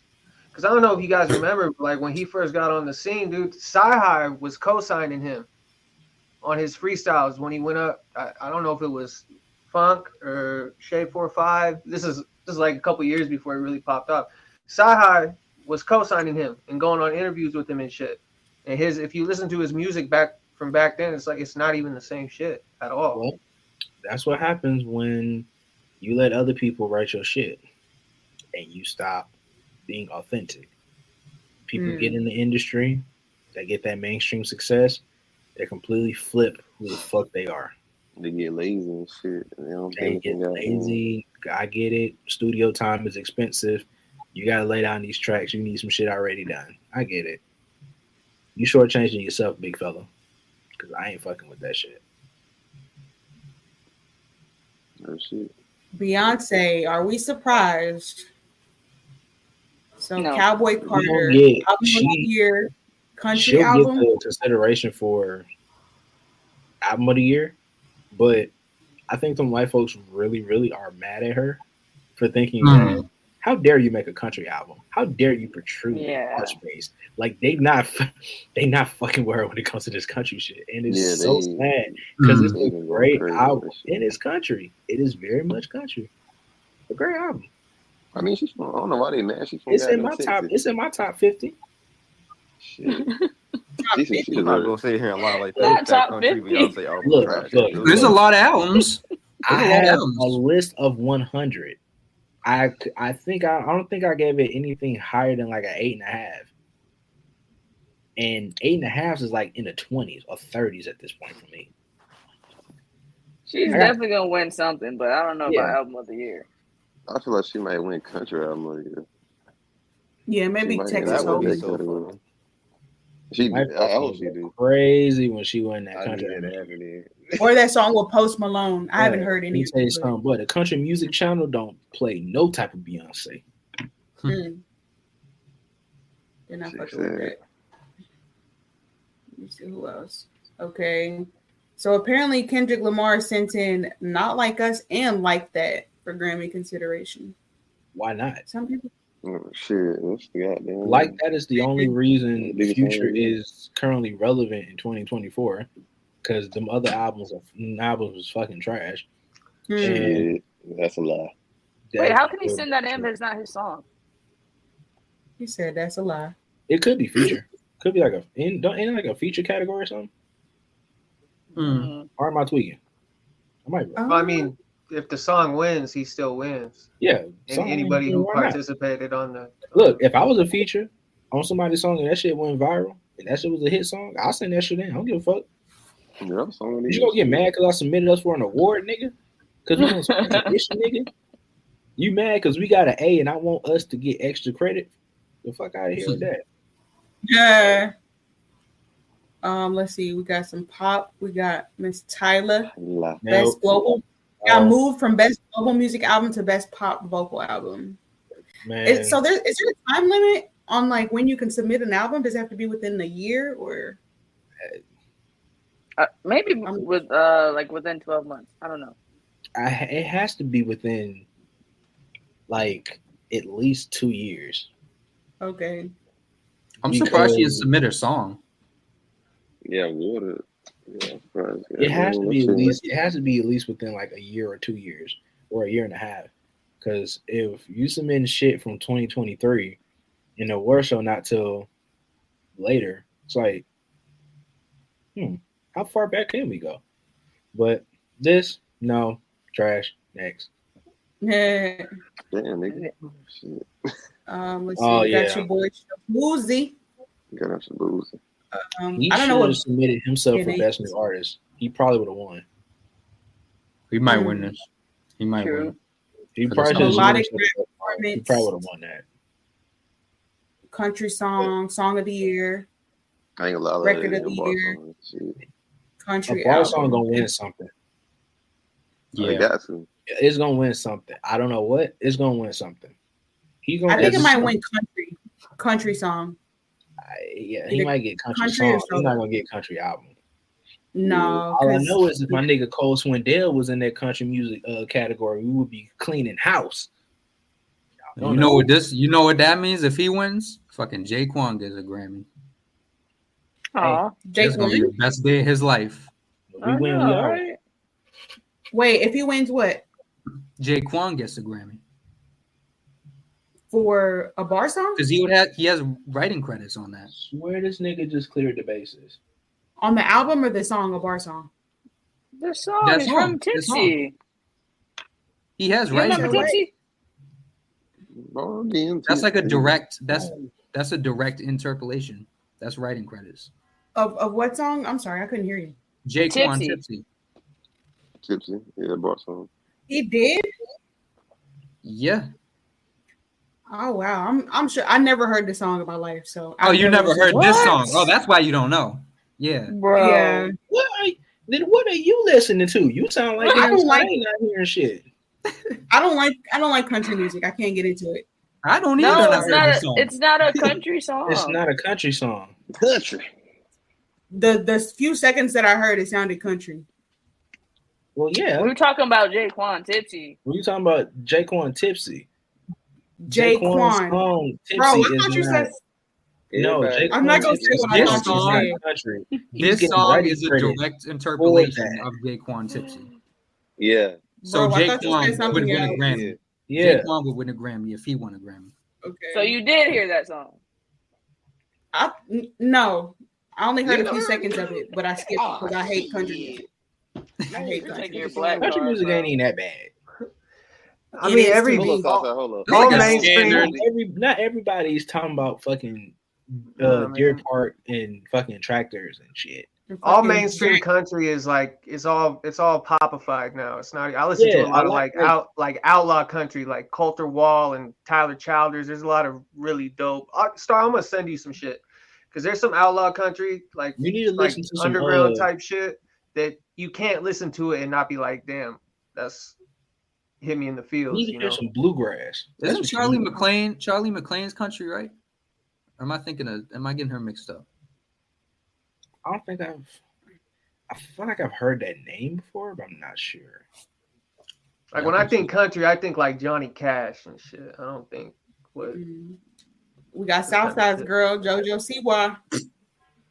I'll say this though, she made a better album than half the fucking people I've heard this year. Damn, that's crazy for real. It ain't that bad, bro. Like I said, I went to that album fully ready to hate because that's all that's in my heart. And that's true. It was not that bad. Like I genuinely have heard worse. That ain't bad.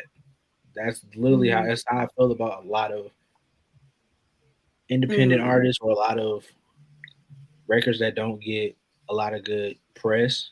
Is that I go into it sometimes I'm like, this shit probably gonna be terrible. I keep my expectations low, so I'm not disappointed. Mm-hmm. So when I hear something actually good, I'm like, oh, okay. This is fine. My boy Gary Clark Jr. submitted a bunch of stuff. Oh, word. See, J Cloud knows about Gary Clark. Yeah, I know about him.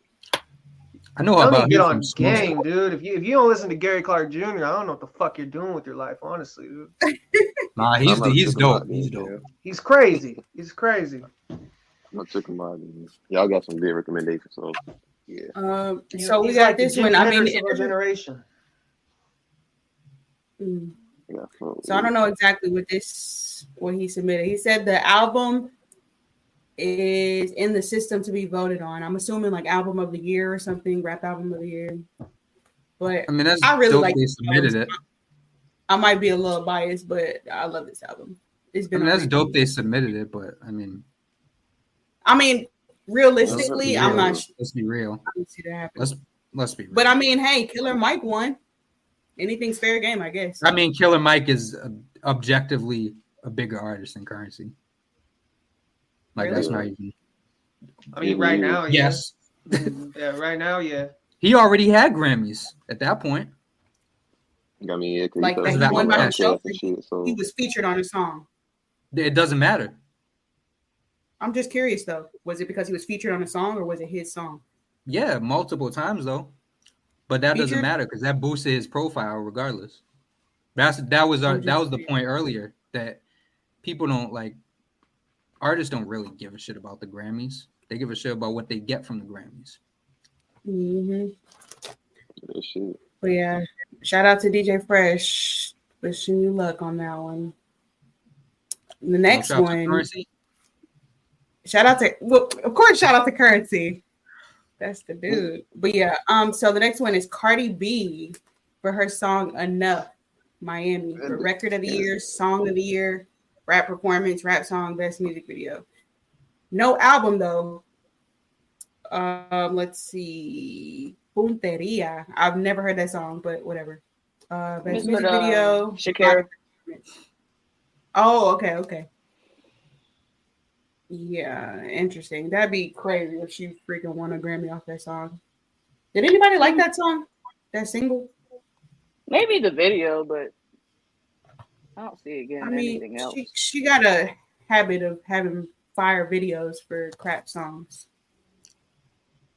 I've only seen one song that she dropped. Right. You better put all of that shit up into it. So one song.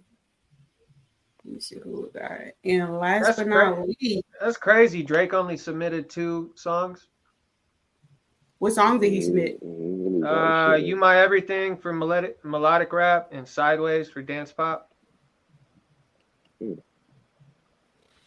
Whose song is Sideways? Is that a feature?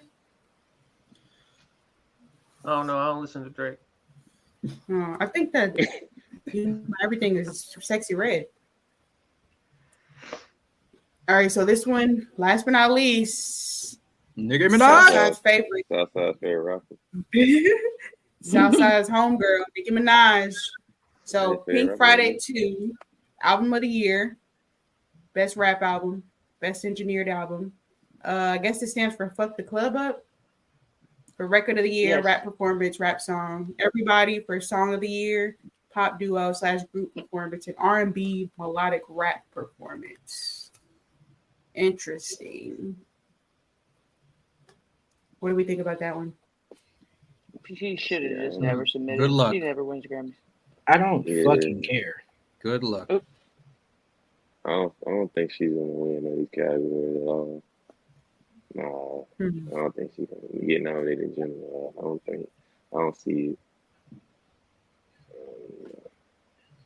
We get excited she gets excited every year. Who do you think's more likely to win, her or Erica Banks? Shit. Erica Banks. No, I'm just kidding. Lloyd Banks. Lloyd Banks got it. That's a good question. Shit, he deserves it more. But Okay, y'all. Did I miss anybody? Do y'all know anybody else that I didn't miss or that I missed? Oh, Megan. Did you miss Megan? Oh, I didn't mention her. What did she do? Bias. I didn't know she submitted, honestly. Yeah, because you didn't look. That's why. Ice Spice submitted fart. No. Are you serious? I got the whole list right now. It's just too long. Go ahead. Oh, I thought you were joking. Like no, I'm not joking. Serious. Yeah, she submitted Y2K album of the year, rap album, fart record of the year, rap performance. Did she submit song. Popa? No. Did I'm it first. Fisher and that was funny. Fisher was kind of a good song though. Fisher was fire. Fisher was fire. There's artists on here that you're not even gonna hear about doing submissions, but like how Sade was talking about, there's people that deserve Grammys that don't get them. Like you got Eric the Architect on here. Wow. There's so much dope shit on this list. I'm gonna drop this in the chat. Yeah. It's a full list, alphabetical.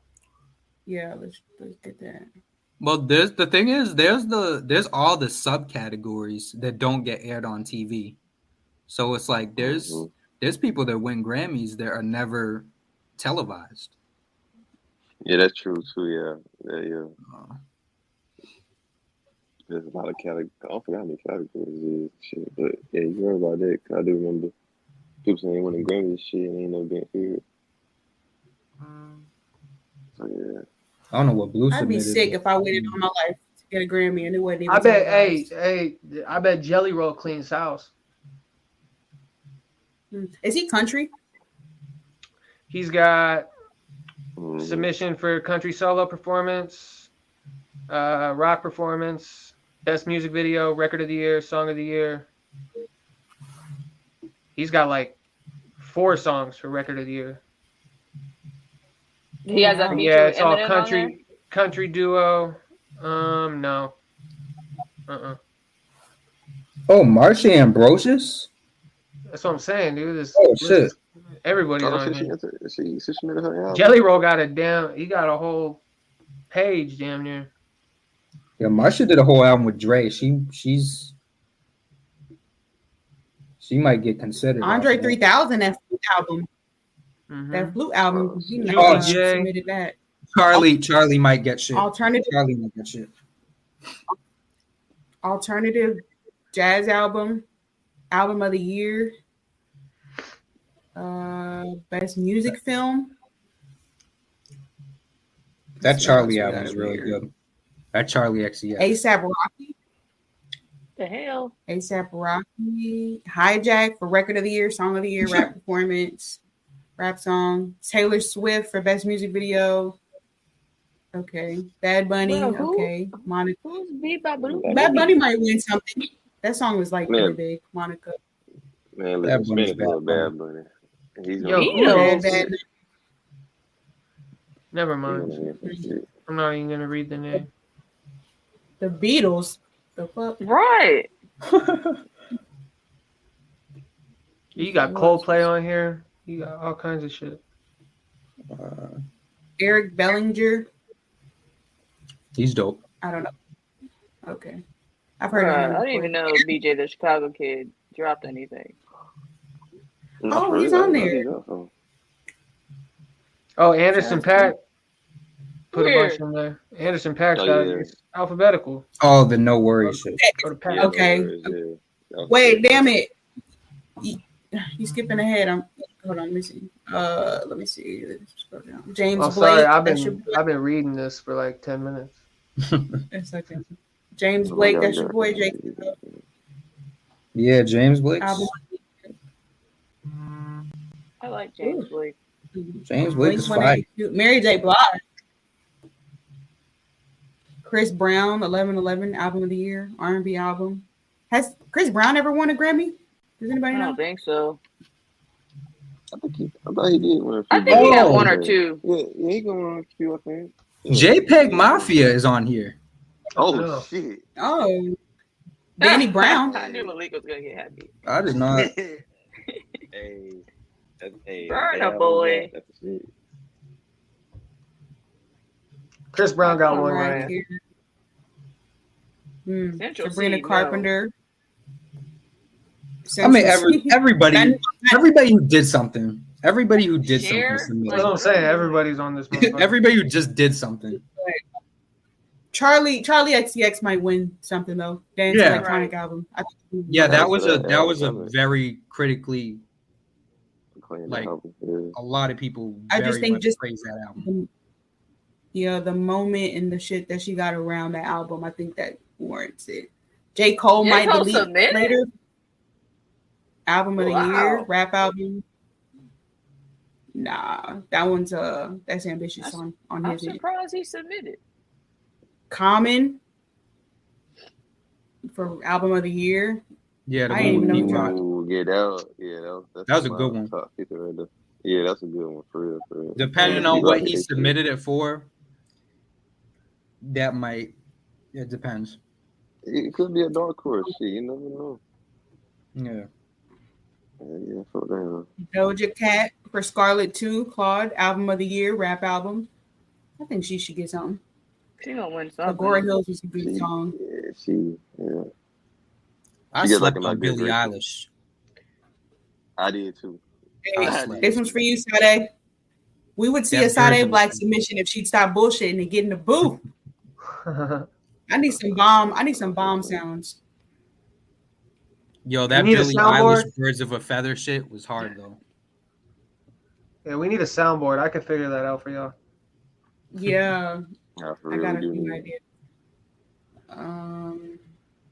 Doechii. Yeah, we talked about that one. Doechii. Yeah, Tyrese. I'm pulling for Tyrese. He needs this. Ooh, Billy should win something. Billy might win something. Billy always wins. Eminem, we talked about him. Eric, that was surprising to me. Eric the Architect. Oh, I guess we ain't gonna hear no Flatbush Zombie soon. I'll fuck with him, but Fantasia. Just Fantasia. And I see. don't do it like that. I like when I see you. Future and Metro Boomin', We Don't Trust You album of the year. Gassed. Ooh, Peter Gabriel. Peter Gabriel. Let's see.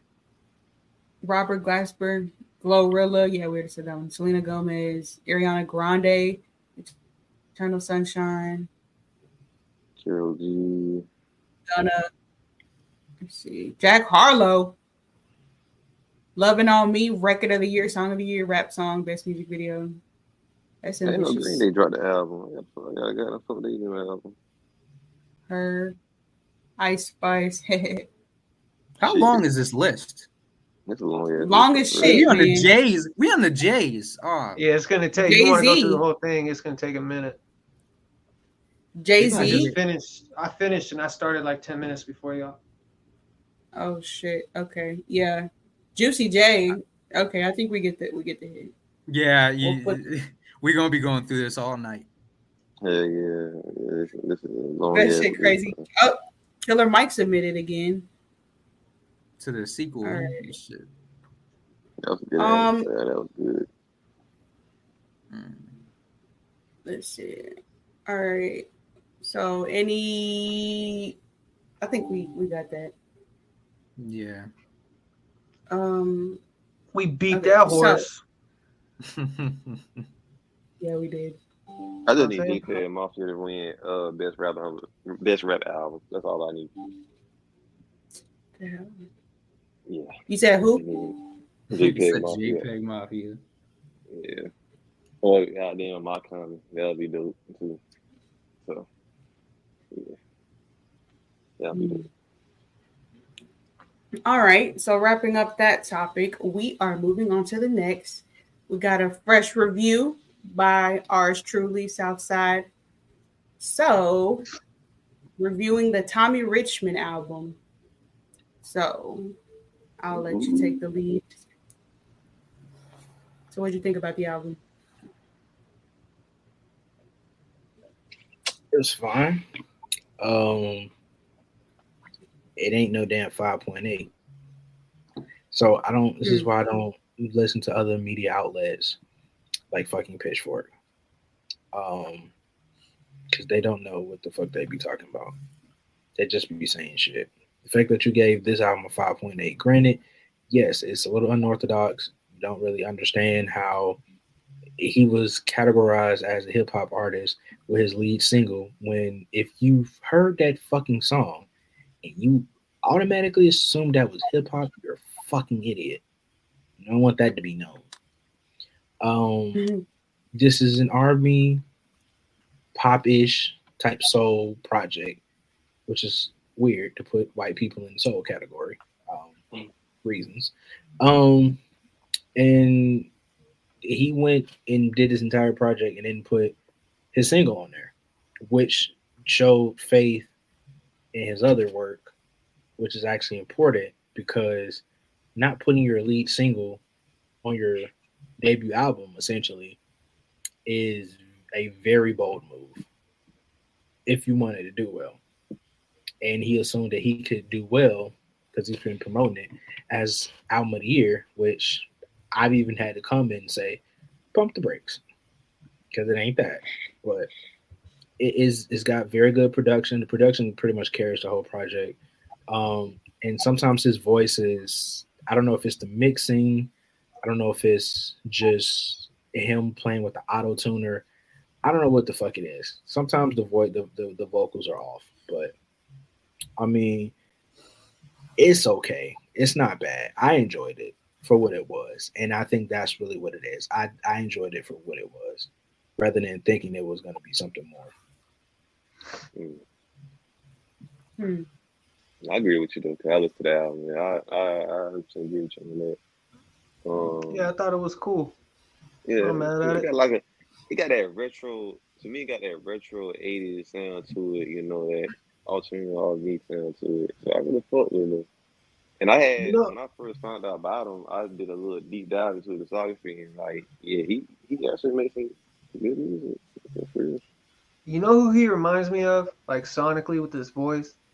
I'm old, so I know J Cloud. Bobby Caldwell. His voice gives me that Bobby Caldwell vibe. Like it's like new age Bobby Caldwell. I can kind of see that. Yeah, I can kind of see what you got. That mixed with like synth pop, like totally more type of shit. Yeah, like a synthwave Caldwell type shit. Yeah, he got an interesting style though. Like I fuck with it, for real. I like that song he got on the album. I thought you was the one. I play that shit. That's the shit right there. I agree though. He's not hip hop, and this is what happens when we blur the lines of like is singing hip hop, like, oh no, they're rapping, but they're doing it melodically. Like, no, they're fucking singing. Exactly. It's fucking R&B. Okay, well, hold that thought. We're gonna segue into the next topic, but you guys follow us because we do reviews aside from the pod, so y'all check it out. We got Southside, Malik, J Cloud, all dropping music reviews. So to the next topic, y'all were gonna start on it, but is Tommy Richmond hip hop or no? So we got DJ Head versus Tommy Richmond.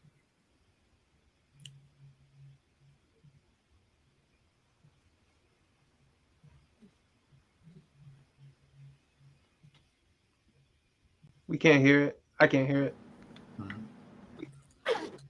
You can't hear it? Can you hear it?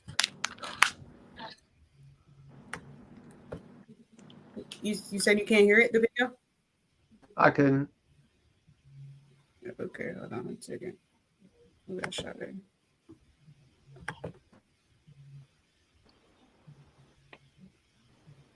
Okay. We back. Nothing? No, I can't hear the video. Yeah. I can't hear the video. Yeah, none. I mean, I watched it, but I can't. Can everybody else hear the video? No. Nobody can hear it? That's weird.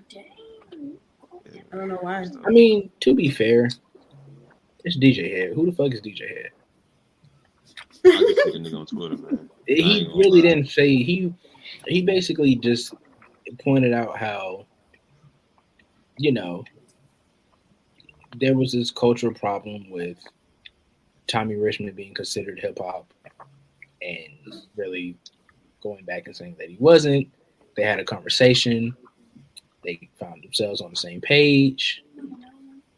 They're cool now, but it really was kind of a nothing kind of argument because other people in the industry have linked Tommy Richmond to be hip hop, which again, I will say, if you heard $1 Million Baby and thought that was hip hop, you're a fucking idiot. Because you don't know. I think of the beat. It confuses you. Yeah, but there are pop songs that have beats very similar to that. There are legitimate alternative songs that have shit like that. So we can't sit here and use a cop-out excuse saying, oh, it's the beat, it's the production. No, it's not. If anything, that ain't even really an R&B song either. That's more of a pop. That shit is a pop record. That's the same. That's the same type of shit somebody like Kyle would make. The same type of shit Drake would make. It's a pop record. It's a good song, but it's not rap. There's no rapping on that song. That's what I'm saying. So I don't know why they trying to lump him into This that man category. said, "I ain't never repped the set, baby," in a high ass singing voice. You thought that was rap? Like, come on, man. Like, my nigga. It kind of gives me the vibes of like Post Malone, the White Iverson. Same exact vibe. It's because people can't make up their fucking minds. They want singing to be rap, but then they don't. I I don't fucking get it, but it's not. And he's not a hip hop artist in no sense. That's why he tweeted that out, because it's like they keep playing his music in hip hop. And I listened to this nigga discography. I went through his discography, like his old songs.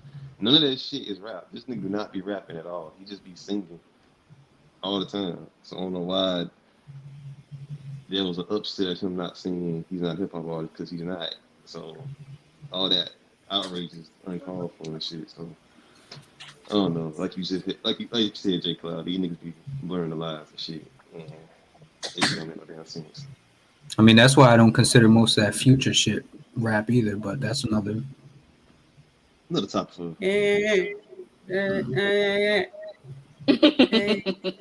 He disappointed me with that damn last album. But I don't want to talk about it. I mean, they're just basing that off the sample that he used in $1 Million Baby, and it never goes the other way.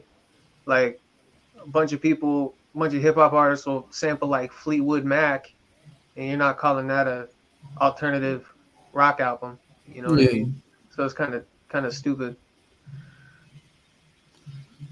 So the fact that he's singing makes it not hip hop. I mean, you can be as like, he's not a fucking rapper. That's what the inference was. That he was a rap artist. That's what the inference was. You can be like a hip hop singer, like Mary J. Blige or some shit like that. But we know what he was getting at. Yeah. And it's like nobody asked him. He just volunteered that information. Just listen to the fucking music, for God's sakes. You know what I mean? That's literally all I be saying, bro. Like it's not difficult. People who are in these categories easily could tell whether or not something is hip hop or not if they just listen. But they don't. Can you guys hear this? Tommy Richmond isn't a rapper, and he may not even be hip hop. Y'all can hear that? Okay, bet. He, as a man, as an artist, he gets to define himself however he wants, and we're gonna have to accept that. And I don't even think he was intending to be malicious, just like Head said. I don't think it was malicious, but he's benefited from his association with hip hop. He's absolutely benefited, and with that, then you got to be aware of what we say and how we say things. Let's be aware of the culture, the history of the culture. Again, he's a young guy, so he might not even know. I think he was born in 2000. So Jay-Z and Glastonbury happened in 2008. He was 8 years old. Like, he might not have the context for sure, but you got to kind of keep people around you. You got to do the knowledge. You got to do the research yourself. Let's be aware of the history of the culture. Let's be aware of the culture. Let's be aware and applaud how inclusive hip hop has actually been and how hurtful it is when hip hop is used as a prop and used as something to gain and is treated by a lot of artists, but again, particularly by white artists who can move in and out the culture as they please. Facts. Where the fuck was this when Post Malone was making his music? Thank you. What the fuck was it? Because, okay. I don't see how somebody benefits from hip hop culture when they're literally informing you they don't do hip hop. I don't see how he's benefiting. He had one song, and it wasn't even a hip hop song. You can't blame him for getting success in what would be hip hop categories. He didn't purposely tell these people, "Hey, this is a hip hop song." He's informing you, "I am not hip hop." I don't have a problem with him saying that. He's telling you what his art is intended for. It ain't no different than Tyler Creator telling us Igor is not a rap album. It's no fucking different. So I don't understand why. I don't get how that's a fucking problem. And like I said, I listen to all his music, his old discography. This nigga is not a hip hop artist at all. Like I don't see why people are getting mad at this shit. This shit pisses me off. He never even marketed himself to be. Exactly, nigga. He's an R&B artist, like alternative R&B artist. Like, nigga, he's singing. I ain't never heard this nigga spit no type of fucking lyrical on his damn lyricism on his damn songs, man. I'm done. Y'all go ahead. I'm done. Right, bro. This man crashing out over there, man. No, nigga. This shit stupid. I'll put some shit. I'll put a label on some shit. It's not it, bro. It's like saying my fucking laptop TV. No, it's not. Nigga, it's a laptop. All right, so I think we have a general consensus that Tommy Richmond is not hip hop. So he's alternative R&B. He is. That sounds right. An alternative R&B / pop star. Yeah, it's just the same lane he need to be in, which is the same lane that if people just listen to the fucking music, they would know. But of course, people don't. I think listen. because there are some hip hop elements in the beats that he has been doing. So I think that's why the blurred lines can come in. I mean, that's just people. That's just people being obtuse. Like people just choosing to be. They choosing to find something to critique and to get mad about. Like, yeah, okay, so because the production sounds like a hip hop song, or his cadence or his flow sounds like it's hip hop, you automatically assume that's what it is. That just sounds like it's just a bunch of niggas that all they listen to is fucking hip hop and R&B and the fucking radio. Let's not do that. Like, there's other genres of music out there that are pretty much infused with other genres. It's more to just, music than just hip hop and R&B. And that's what people think he is. Oh, well, if he's not, an R&B artist, then he's hip hop. Oh, he can come in and out as he go. Keep that same energy for every other white artist that came in and out the goddamn the culture. You're just doing that. It ain't Tommy's fault the black people was fucking with that song. Exactly. So if you're not rapping, if you're not rapping, then you're like, come on, man. It's people don't think they're fucking dumb. I just wonder where him saying that stemmed from, though, because he just it don't make came out of sense. nowhere. It was kind of weird, but because I just find it really corny that it seems like that people always got to try to make it seem like people are trying to be opportunistic and sleazy with something when it's just like, how do you know Buddy's just not making music he wants to make? Just take it for what it is and fucking leave it alone. He thought it sounded dope, so he put it out.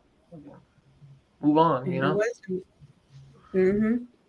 Shit. True. Very true. Very true. All right. Any final thoughts on that topic? Conclusion. All right. So this nigga is not hip hop, and y'all need to shut the fuck up. That's all I gotta say. Yo, y'all been saying that the whole show. I know, right? Niggas need to shut the fuck up. All right, moving on to the next topic. Lupe Fiasco says Lyor Cohen gave him an ultimatum about signing a 360 deal. Be just as good or even better or have more potential. And that's y'all can hear? And that is why I have no sympathy or anything like that. And I tell artists that I think it's important to let the artist community know, like, this is what you're really dealing with. I'm not doing stuff, I'm not gassing anything, and I'll stand for the law. Barely. Lyor was like, yo, if you don't sign this 360 deal, we're not promoting your record. Not only are we not promoting your records, we're not promoting even the records that we give you. Right. I've heard that from artists. If you don't sign a 360 deal, because there were artists who already signed and then they want you to then rework your deal to make it a 360 deal. So they're getting money from merch, they're getting money from touring. Streaming is happening now. So that's a whole nother situation. They're invested in the streaming companies that just personally, like they got their own personal investment into it. Because they're not making as much. So they're like, if we're not going, we'd rather put our all into another artist who's got a 360 deal than to an artist who doesn't, and that has his own situation, and we're just doing distribution. That doesn't really make us any money. It makes them a ton of money. I mean, they still got a ton of catalog. You still got all this, but you're gonna spend that same amount of money managing it, and that's what I told them. Like, yo, let's be business for real. I'm a really intelligent guy, right? Street side, business side, however you want to play it. Let's be honest. You don't do this. Like, you're not known to sell merch. You're not known to book. UTA is right across the street, right? I'm signed to CAA. I'm signed to William Morris. Like, y'all do not do agency work. So now you're trying to be an agency, but you're still gonna have to spend money to build that part of your business. So you're gonna wind up breaking even, right? To keep it a buck. And at the end of the day, you're gonna own the most valuable thing in this whole situation. Still, the most valuable thing in any situation is the masters, right? And so I asked for, when Lyor said that to me, I was like, cool. I didn't like, you. I was like, okay, cool. Okay, I'm gonna need some collateral. Why don't you give me my masters? I'm only 2 albums in, right? I don't mind. As a matter of fact, I'll help you build out the 360 piece, at least when it comes to fashion, because I know folks in the fashion world up and down the chain. And then you could really tailor make these your merch deals to the artists and do it through the whole system, like fully vertically integrated through the whole system, from the designer to the retail to the pop-up to the manufacturing to the distribution to the whole, the fulfillment, the whole piece. And it was kind of like, nah, we got a guy that can do that. And it's like, well, I don't trust that. What is that profile? Let me see that piece, because you're asking me to sign into 6 different businesses now. Right. And the same level Who's of the guy? Yeah, like who's that? who's gonna be booking shows? You know, who's gonna be running sponsorships, right? Who's gonna be? I get syncs and, you know, pitching things to TV shows and movies and stuff like that. But I'm talking about, like, what's this random little speaking engagement? Like, who's gonna be in charge of doing that? It can't be Crespo. Like, who you gonna hire? But then you gotta hire somebody. Right. So now you saying like, oh, we're gonna make X amount of dollars, but you finna spend another X amount of dollars building that up. So they had to miss me with the bullshit. It was like, give this to dude or give this to old girl, you know, all blessings, but you're not finna do that to me. So I didn't sign, and my career was like goodbye. Wow. So my career ended at Lasers. All right, so then you did Lasers. Wow, that's wild though. But why not? What do y'all think about that? Well, the thing about that is, so he was speaking about like how he tried to negotiate, and that speaks to something that, you know, I've said before, not on here, but I've said to people before. 360 deals aren't inherently bad. They aren't an inherently bad thing. Giving away your masters isn't an inherently bad thing. The thing about it is, you can negotiate and make that shit work. And like you said, he tried to give collateral, but the problem wasn't either of those two things. The problem was who he was dealing with. Because he was on Atlantic. He was dealing with Lyor. That's the problem. Crooked?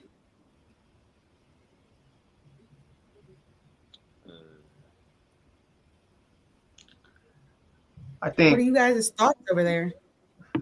Calling Barack Obama a terrorist live on air didn't help his career either. Who the fuck cares about Angela Yee? As accurate as he was. I don't. I personally, I respectfully, I could give a fuck less. About Lupe? Angela. Lupe, Angela, the 360 deal, I don't care. It ain't moving nothing in the hip hop industry. Nobody cares. You bringing up old stories because you bored as fuck. You think it's a cop out for him to explain why his career went on the decline? No, I think his shit was bombed. They fucked his shit up. Intentionally? Yeah. But I think he contributed to it. He definitely contributed to it. Because he kept pushing back. He kept pushing back when he's under contract with them. Very aggressively, might I add. He had people protesting outside of Atlantic. So he tried to play the game with the wrong people. It's like, yeah, like how you gonna sign and then not fulfill your contractual obligations? Well, he signed. This was like 2011. He signed like 2005. He was with them for a while. Is he independent now? I believe so. Yeah. Yeah. But Lasers was a whole fucking mess. Anybody who was there for that shit was a train wreck. Was that 2008, something like that? Lasers was, I think it started in 2008 and it came out like 2011. Oh shit. Yeah, 2011. Yeah. Everything around that album was insane. Down to the music itself. And not in a good way. No. Any closing thoughts about 360s? Is it slavery? No, it's the same as any other deal. You get what you negotiate. If you go in there and let them take advantage of you, then that's your fault. I think any deal is Read the slavery. fine print. You say you think labels are slavery? I said I think any deal is slavery unless it's a distribution deal. I mean, you don't have to sign any deal though. Like you don't have to. Especially not in 2024. That's why they take advantage. They take advantage of people that they wave a check in front of them, and they put a piece of paper. But you don't have to sign anything. Yeah. If you still signing, you cannot cry about getting fucked in the A. There's too much information out there. I mean, it's you just have to know what you're signing. It's more of like an indentured servitude. You gotta learn how to negotiate your deals, but man, just don't take the money to give you. So. All right, moving into the second to last segment. Southside, you ready? Unfortunately. All right, so we're getting into the crash dummy of the week. Let's go.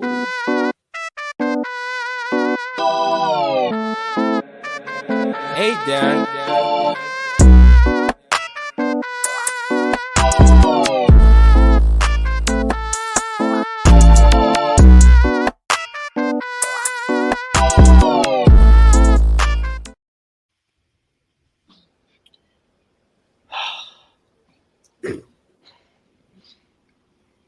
I ain't gonna lie. It took me a little bit of a second to actually think about something because I'm actually mad at two things. One is very much more important than the other, so I'm gonna be very quick, very brief. One, Crash Dummy of the Week is Sage the Gemini for these rape allegations he got out here in the streets. We all know how terrible of a person he is. I don't understand how you assaulting women and doing all that while you living with Chris Brown. But what's more egregious, actually, that I actually do care about, that I wanted to, because I hate, at this point, I have a beef with Complex. They can't do shit right for that media outlet. I just want y'all to know they have a list of the 50 greatest cereals of all time. Why is Fruit Loops number 5? I'm being dead ass. I'm being dead ass, bro. There's no reason I don't even like Fruity Pebbles, and that shit 21. That's a problem. Who's on this damn staff? Like, seriously, who's on this staff? They had Honey Nut Cheerios at number 2, my nigga. Ew. I understand it's for your cholesterol, is to be happy, it's happy, it's healthy. What are we doing here? Like, they had kicks higher than what the fuck that shit was. I think it was before Raisin Bran Crunch. They had kicks higher than that. Like, I'm over here, we supposed to be talking about music. I'm mad at a list about cereal. Like, that shows you how terrible Complex is. But yeah, that's it. That's all I got. I'm genuinely, I've been going through this list for like the last hour and a half. I'm legitimately angry. The only thing they got right is Cinnamon Toast Crunch being number 1. That's okay. It. That's okay. Thank God. That's it. Okay. They had Crunch Berries at 3, but I was like, but they had Oreos at 4. I said, and this is where bullshit starts. Like, Apple Jacks and Frosted Flakes not making a top 5, egregious. So I'm dead. So the list makers, Crash Dummy of the Week. Pretty much, cause man, that, and also Sage the Gemini. Shut the fuck up, please. Please. And there you got it, folks. Crash Dummies of the Week. We didn't get none of those box cereals when I was a kid. We got those big ass generic bags. I know what you're I'm talking glad about. I ain't never been. Hey, that Colossal Crunch though, that shit smacks. Colossal Crunch is I don't know. fun. Colossal Crunch, Crispy Rice. All right. If you ain't never ate crispy rice out of spaghetti stained Cool Whip container, I don't know. You don't know struggle. Honeycombs at 26. You ain't good enough. I almost crashed out. What about Honey Smacks? They had Honey Smacks. I hate that I relate to such a specific thing that you just. Oh, hey, that's on point though, right? You know exactly what I'm talking about. Yes. You know exactly what I'm talking about. Crazy. None of you guys know what I'm talking about besides him? No. Oh yeah, I do. I do. It's a hood delicacy. Yeah, when you don't got enough bowls. Yeah. You can't get that spaghetti sauce. Once that spaghetti sauce touches that Cool Whip container, that's it. That's what it is. Well, yeah, it's got there still. It ain't coming out. You can't even strip them up, but it ain't coming out. Yep. All right. So a resurfaced video of Cardi B telling her fans her rollout plan. She states after divorcing Offset, she'll drop an album consisting of 10 songs with the premise of Be Careful, a song she previously released, and pop out with a new man. She says she feels people will mass buy the album. Here, let me play this real quick. The album. Yeah, my man, get the divorce. You know what's gonna happen? I'm gonna drop the album. I'm gonna drop like 10 songs like Be Careful. People are gonna mass buy, listen to the album. Then couple of weeks later, months later, weeks later, I don't know. I'm gonna be with another rich nigga because I'm only gonna upgrade. And when I upgrade, guess what? I'm gonna be all over the blogs. You're not gonna stop seeing me. You're gonna see another rich nigga taking care of me, giving me money. Me and my man get a divorce. You know what's gonna happen? I'm gonna drop the album. Me and my man get a divorce. You know what's gonna happen? I'm gonna drop the album. I'm gonna drop like 10 songs like Be Careful. People are gonna mass buy, listen to the album. Then couple of weeks later, months later, weeks later, I don't know. I'm gonna be with another rich nigga because I'm only gonna upgrade. And when I upgrade. Wait, that just played twice. Yeah, she's just fucking talking. I don't think she was serious. I don't know. Sounds like lots of money, Billy. Who fucking cares? Seems like it's going according to plan right now. Again, shut the fuck up. I think she was just talking. I don't think I can really stress that enough. It's just where people just need to shut the fuck up. Maybe it's just me. Maybe it's me at this point. Maybe I'm the problem. I don't understand the purpose. Because I people like digging shit up like this. I don't care at this point. Like I genuinely don't care. Like I'm okay if we never get another album again and we treat her shit like Lauryn Hill. At this point, I do not care. Either drop the album or please shut the fuck. Do you think at this point she can exist without the antics? No. No, man. She's just like every other famous person in the world who uses social media to keep in contact with their fans and stay relevant. She needed for clout. It's fine. You don't always have to be in the limelight for something, good or bad. Like it's okay to just be chill. She don't want to be chill, but she don't want to do her job either. You market yourself as a rapper, you market yourself as a music artist, go do some fucking music. Now, if you just doing music and you got hard drives of shit, thousands of songs, okay, cool, I'll shut the fuck up. But it don't take nothing for you to drop a mixtape. It don't take you nothing to just put a couple songs out and do a 3-track EP. Something simple, 3-track single. It don't take much. We go through the same song and dance. I feel like twice a month, and at this point, I feel like I'm in an abusive relationship. Mm-hmm. And I don't. I keep trying to leave, but every time I leave and I look for the car keys, they're gone. I can't just walk away. I can't do any of that shit. Like I'm stuck in this circle of bullshit. That is Cardi B in this fucking rollout that's been rolling out since before the pandemic. Mm-hmm. It's annoying at this point. You just like drop the fucking music. They're not another single. Facts. Yeah. She keeps doing everything but dropping music, so it's like I'm about to block you at this point. Because it's getting to that point. Like, what is the genuine purpose of your music at this point? What do we get for continuing to support you? You are not blessing the fans. You're not giving us anything. You're not going on tour. You're not doing festival performances. You just had a child, so I know for a fact you're going to be chilling for a little while. That's okay. But at this point, the whole music thing, this album rollout, it's a waste of time. It's honestly, it's just disappointing. It's like a flat soda. It's there. You appreciate it because you're thirsty, but that's not. It ain't gonna get the job done every time. You don't care no more. Once you get something better, you're fine. We have other women who are dropping music consistently.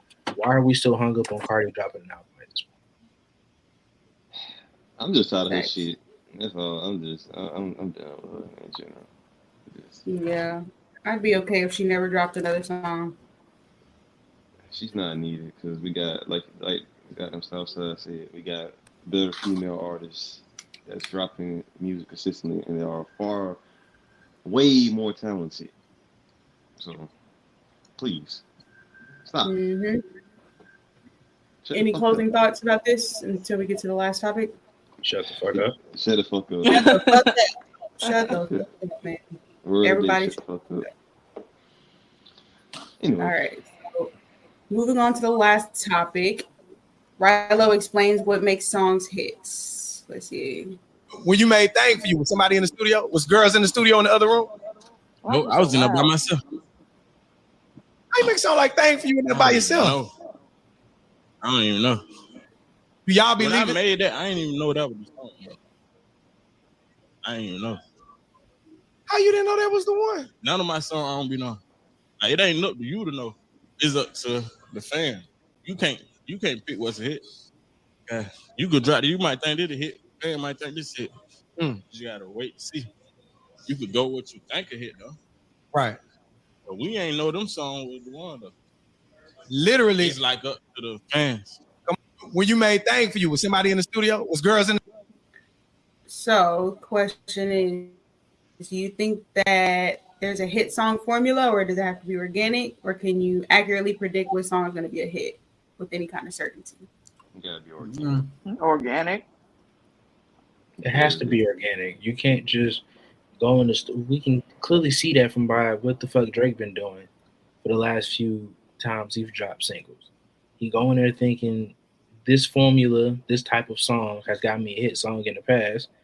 I'll do the same thing, put it out in a different version, and hopefully I get a hit song. These one hit, it's the same thing, right? We get all these one hit wonders. Like, it's up to the people because they find ways to enjoy the song. That's why we got 92 fucking TikTok artists signed to fucking record deals now, because the people made those songs hits. Because to be honest, one of those TikTok songs was made by Boss Man D-Lo. I had no idea who the fuck Boss Man D-Lo was until I heard that TikTok song. Get it with me. And I'm like, oh, he makes other shit. His other shit sounds better than his hit song. Hit songs don't mean the songs are actually good, though. That's another thing that I don't think we can talk about. Not every hit song is actually a good song. Because God's Plan is a hit song. That shit fucking sucks. Hotline Bling is a hit song. That shit trash. I agree. Yeah. Yeah, I don't think you can predict what's going to be a hit, because sometimes we think it's going to be the one, or we try too hard to make something a hit and then it end up not doing what you think it's supposed to do. If people just go in there and just make music and just you want. Kid Cudi dropped a single. That shit was hot ass. That man took that shit off stream and apologized and then re-uploaded a new single. Oh, wow. The fans dictate what is a hit song and what's not a hit song. It's in our hands. So when we get these motherfuckers like Tekashi 6ix9ine, we get the Bad Babies of the world, the Ice Spices, who just be making bullshit music and it goes double, triple platinum in the fucking streets. It's not because it's good music. It's because the fans are fucking dumb. And they support bullshit a lot. That's true. If they like the person enough, they'll brainwash themselves to liking a song. Hence, Nikki. I was just exactly. Mm-hmm. Well, and on the inverse too, it can be shit that you don't even like. Like as an artist, it would be shit that you don't even like that resonates with people. I was about to say, like, you can just go in the studio and just make a song like, hey, I ain't fucking with it, but then you drop it, you put it on your album, and all your fans fuck with it. And shit, right there, that's the hit. So, there's records. Yeah, there's records that the artist hated, and they put it out and it ended up being a huge record. To support J. Kyle's point, Kodak Black don't like no flocking. What? That's the song. That's not only one of his biggest songs. That's the song that at every fucking Rolling Loud festival, he has an entire dance breakdown for. He don't even like the song, but yet that's one of his biggest tracks. So yeah, there are. And that song is the one that got Cardi B famous. Unironically. Well, how about a new one? That $1 Million Baby shit isn't even on Tommy Richmond's album. Yeah. No, he didn't put it on there because he wanted other songs to be on there. So there. Do you think the machine can force a hit song? Because I do feel like part of the reason that $1 Million Baby song got big is because it was everywhere on social media. Anaconda is an example of that. They can force it being everywhere. They can because it's the radio play. Throat Baby had no business being on the radio, had no business even existing in our space in time. And Throat Baby was unfortunately a hit song. Mm-hmm. It's just like I said, just because it's on the radio, just because it's out there in the world and it's on Billboard charts and shit like that, and don't mean that it's good music. That just means either somebody behind it or it's a bunch of dumbass fans who resonate with this one artist. Mm-hmm. That shit could be like mad frustrating if you like write music too. I used to do like a lot. I mean, I still do sometimes, but I used to do a lot of like ciphers and shit with people. And I would do some shit that I thought was like a throwaway. And people would be like, yo, that was crazy. But like the one before, I wouldn't get the same reaction. I'm like, yo, did you not like catch all the multi-syllable? I was rhyming fucking sentences for fucking 64 bars. Y'all ain't picking up on it. Like, it can be mad frustrating if you're someone who writes music and when you're trying to like pinpoint that shit, because it's just not, it's super subjective and people are going to cling to what they cling to. And not only that, it's like people want to be in a group. So if a bunch of people start liking something and they don't have their own individuality, they're going to fucking cling to it too. Even if, you know what I mean? I'll say this, because I think Cam made a very good point. I'll say this, not into here. A lot of songs that are hit songs are very fucking simplistic. Mm-hmm. It's very rare when you hear a complex song with a bunch of bridges and unorthodox production and lyrical capability. Like, a lot of hit songs are very short, very sweet, to the fucking point. They're very easy for people to digest, understand. It's got quotable lyrics, and they can be played anywhere. That's what a hit song is. Now, there are a bunch of songs like that, but again, it's the simplicity of it. That's really all it is. Yeah, it's like that cookie cutter shit where it's like 16 hook, 16 hook, bridge, hook. And like a lot of people, I don't know, they'll just gravitate towards that shit. Yep. I've never looked at like music like that. I've never looked at making music like that. Like that's a weird form, but I think it's like a familiarity type thing too. People are like, oh, I'm supposed to like this. This is the, you know, this is the paradigm I'm supposed to fit in. I remember when I used to work at a warehouse shit, it was this dude, he made R&B music. And me and him had a whole argument. He kept telling me everybody just care about hits. Like, if you don't go in the studio and have hit songs, then nobody cares shit. Like, he tried to say like your deep cuts don't even matter. I'm like, yes they do, because your deep cuts make the album. It can like a hit song and you make the damn your album, man. It's deep cuts and shit. You just gotta go in the studio and make it organic. You gotta just not go in to have my feel like, yeah, I'm gonna hit song. No, you gotta go in there and just make what you feel and just let it just flow naturally. Yeah, because you can hear when somebody's trying to make a hit song, and those are usually the ones that are like, what the fuck you doing? Yeah.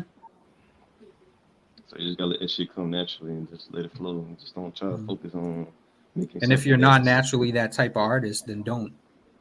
Exactly. Try to be, because it's just gonna come off forced no matter what you do. Because we're in a climate now where you can make a living and not even remotely be that type of artist. No, I think the power is in like being a niche artist. That's the cool shit. Like I'd rather have 10,000 people that like really rock with me than a million people who know who I am, you know? That's 10,000 people that you could sell your $5 album to. And they gladly pay for it too. They they'd be happy to pay for it. Happy as fuck. Shit. Definitely. Yeah. Y'all hit it on the head. Make it organic.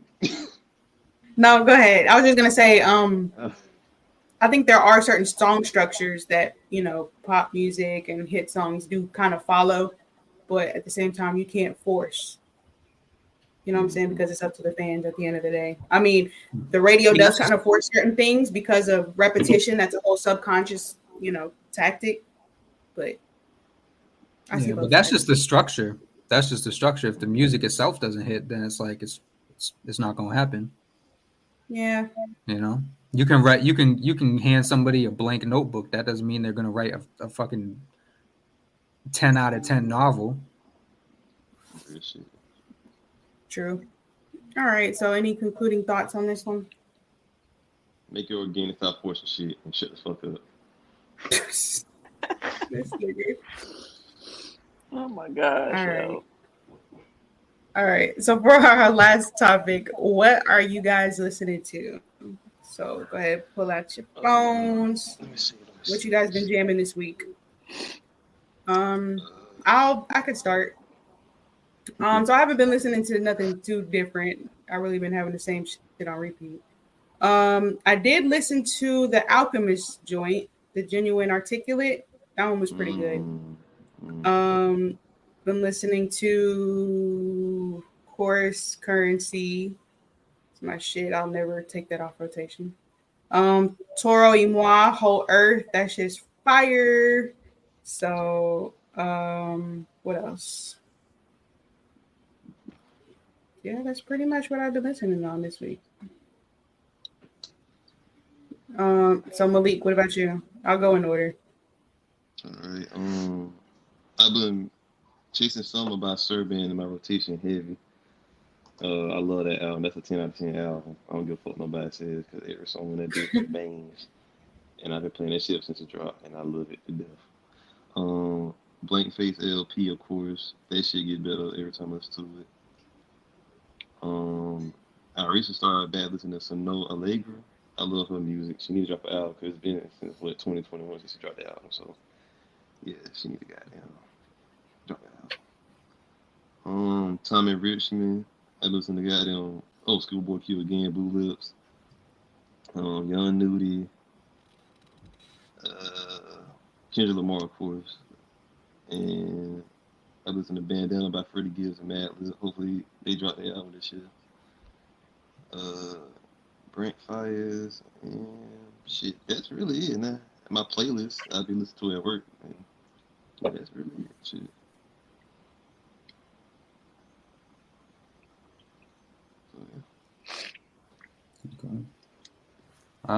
Yeah, I've been listening to Chibo Mato. Shout out to Mio Hattori. Dan the Automator. Some Dell, the Funky Homo Sapien. Some Agala. Freeway. A little bit of Lupe. Who else? I've been fucking with a lot of the old Proof shit. And Prefabs, bro, again. That's like been in rotation for like months at this point. And some Sweetback, who's if y'all don't know who Sweetback is basically Sade minus Sade herself. It's like the whole band behind her, and they got like Amel LaRue on their album and shit. So, Sade, what are you eating? Broccoli. Okay, healthy. And we always talking about me eating, but this nigga. I know, right? She always pulls something out. I'm eating healthy.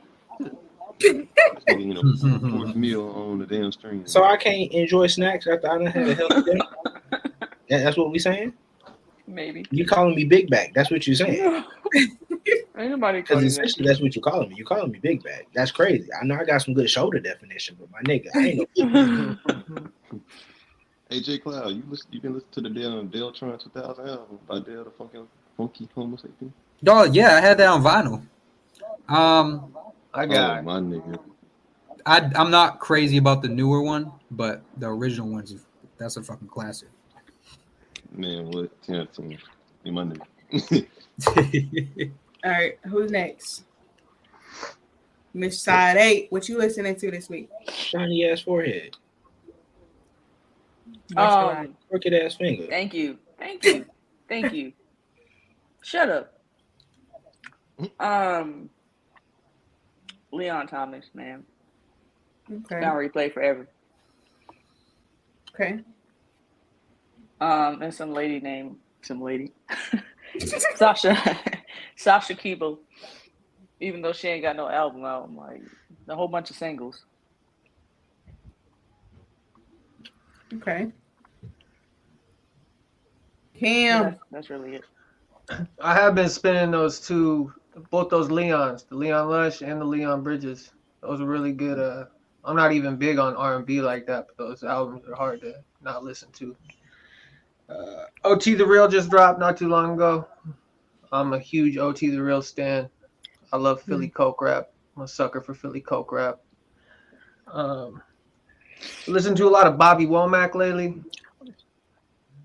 Getting some oldies in. Gary Clark, Charlie Crockett, and then a lot of Alice in Chains in the gym lately. And right now I'm listening to Sade Eat Broccoli.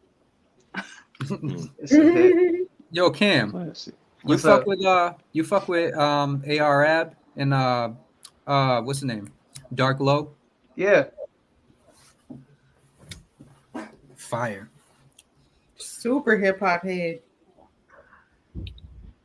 Well, as soon as he said Dell, like that Hyro and all that shit, like such a huge inspiration as far as like me even like deciding to like start making music or anything. And there's never been anything like that to date too. Mm-hmm. I need to go back to some Bill. You and J Cloud got to collab one day. We should. Got to make that happen. Listen, man, you got to if you rap, you got to be a fucking hip hop head, in my opinion. But that's that's on my. Well, you can't even. What we were talking about earlier, like when I was saying like going to ciphers and like you can't even like really appreciate you can't even like really evaluate the craft right, you know, because you don't like appreciate the penmanship that goes into shit. That's why like a lot of people that fly under the radar don't get the credit they deserve. It's just because people are too fucking dumb or ignorant to like know what goes into it, you know. And like I'll listen to some shit from like a real legit lyricist, and I'll be like, oh shit, I see how he counted syllables for these 16s. You know what I mean? Like this is it's like next level shit that people don't really understand that. It is what it is. But appreciate it. I feel it, man, bro. Elzai and Pharaoh Monch are in my fucking top 5, so it's like, that is my. But like a lot of people listen to stuff like Aesop Rock and shit, and they'll be like, "Yo, this is retarded. I don't understand what he's listening to." But if you understand how hard it is to do what he does, and actually like put pen to page, never understand ASAP Rock, bro. That's what I'm saying. But to be fair, it's dense. It's dense, but once you catch it, but it started with Doom. Doom's the same way, but it's like it's calligraphy. Like it's Doom, it really Atmosphere, Mike, all them niggas people can't comprehend that shit, bro. Brownsville Cough. Elucid, Billy Woods, they can't comprehend that shit. Yeah, no, they can't. Like you really gotta immerse yourself into this hip hop shit to understand what the fuck they saying. You gotta know. Mm-hmm. What you been listening to, Southside? Okay, since I'm the goddamn music encyclopedia over here, both the Leon Bridges, I thought his album was great. Leon Thomas, the album is perfect to me. A little bit of Maxo, not Maxo Cream, just regular old Maxo. Real nigga.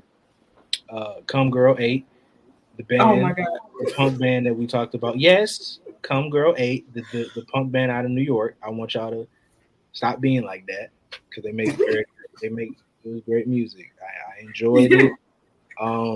Your Stepdad, he's solid. Solid artist. Abby Jasmine, definitely. That's the homie. So gotta support her. But also I got a couple reviews coming up with T Grizzly, Jordan Ward, Phineas. I know we was joking in the group chat about Coldplay, but they actually got an album. So I got a Coldplay album review coming soon. And then I'll be listening to some death metal, and I probably can't sleep if I listen to that shit. I gotta listen to that shit like tomorrow. That shit not right. If I listen to death metal before I try to go to sleep, I'll be up to 3 a.m. So that's not demon time. Yeah, that's why I can't watch Metalocalypse either before I go to sleep. That shit keep me awake. I can't watch that show before I go to sleep. I can't watch it. Anything that got something to do with death metal, I gotta stay up. So I gotta be locked up. It's gonna be my music. Friday, I'm going to go buy Dragon Ball Z Sparking Zero. Hey. Listen to some death metal while I play that bit. It's gonna be crazy because I've been seeing people getting folded by 8 Vegeta. That shit fun. You got PlayStation or Xbox? Nah, bro. PS5, bro. I got too much space on the PS5. Gotta use it somehow. Any crossplay? Hey, you niggas need Tekken. Get Tekken so we can play on the PlayStation. You will get your feelings hurt. I'd like to see. You will get your feelings hurt. You will get your feelings hurt. Who's your main? Brian. Oh, okay, interesting. Brian. You're gonna have to wait a few months because everybody's gonna be on that Sparking Zero shit. Yeah, I ain't gonna hold you. They just brought Terry on Street Fighter 6 in the DLC pack. That bitch not getting touched at all. Street Fighter 6 not getting touched. MK1 not getting touched. WWE 2K24 not getting touched. We all gonna be on Sparking Zero until Call of Duty come out. But ain't they put Terry's damn DLC on Street Fighter 6? Damn. I didn't know that shit. I gotta fuck with it. I'm about to get a PS5 just to get Sparking Zero because I got a PS4. Bro. Go ahead and get it. You're overdue, man. Get a fucking PS5. Get it. I want to play you in Tekken already. Not until I finish Sparking Zero. Nah. That shit getting bought Friday. No bullshit. Alrighty, gang. So for our closing statements, you guys got anything to plug? Anything y'all are working on? Anything y'all just want to say? I'll start with Malik, and then I'll just go this way. Oh man, goddamn. Let me see. I got a lot of shit to do. Right now, I'm playing my mom's surprise party in Atlanta with my family. So I'll be in Atlanta this Friday and shit. And let me see.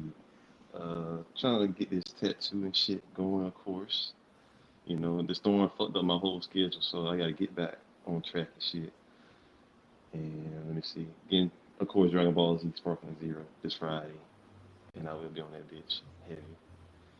And you've been drawing still? Really?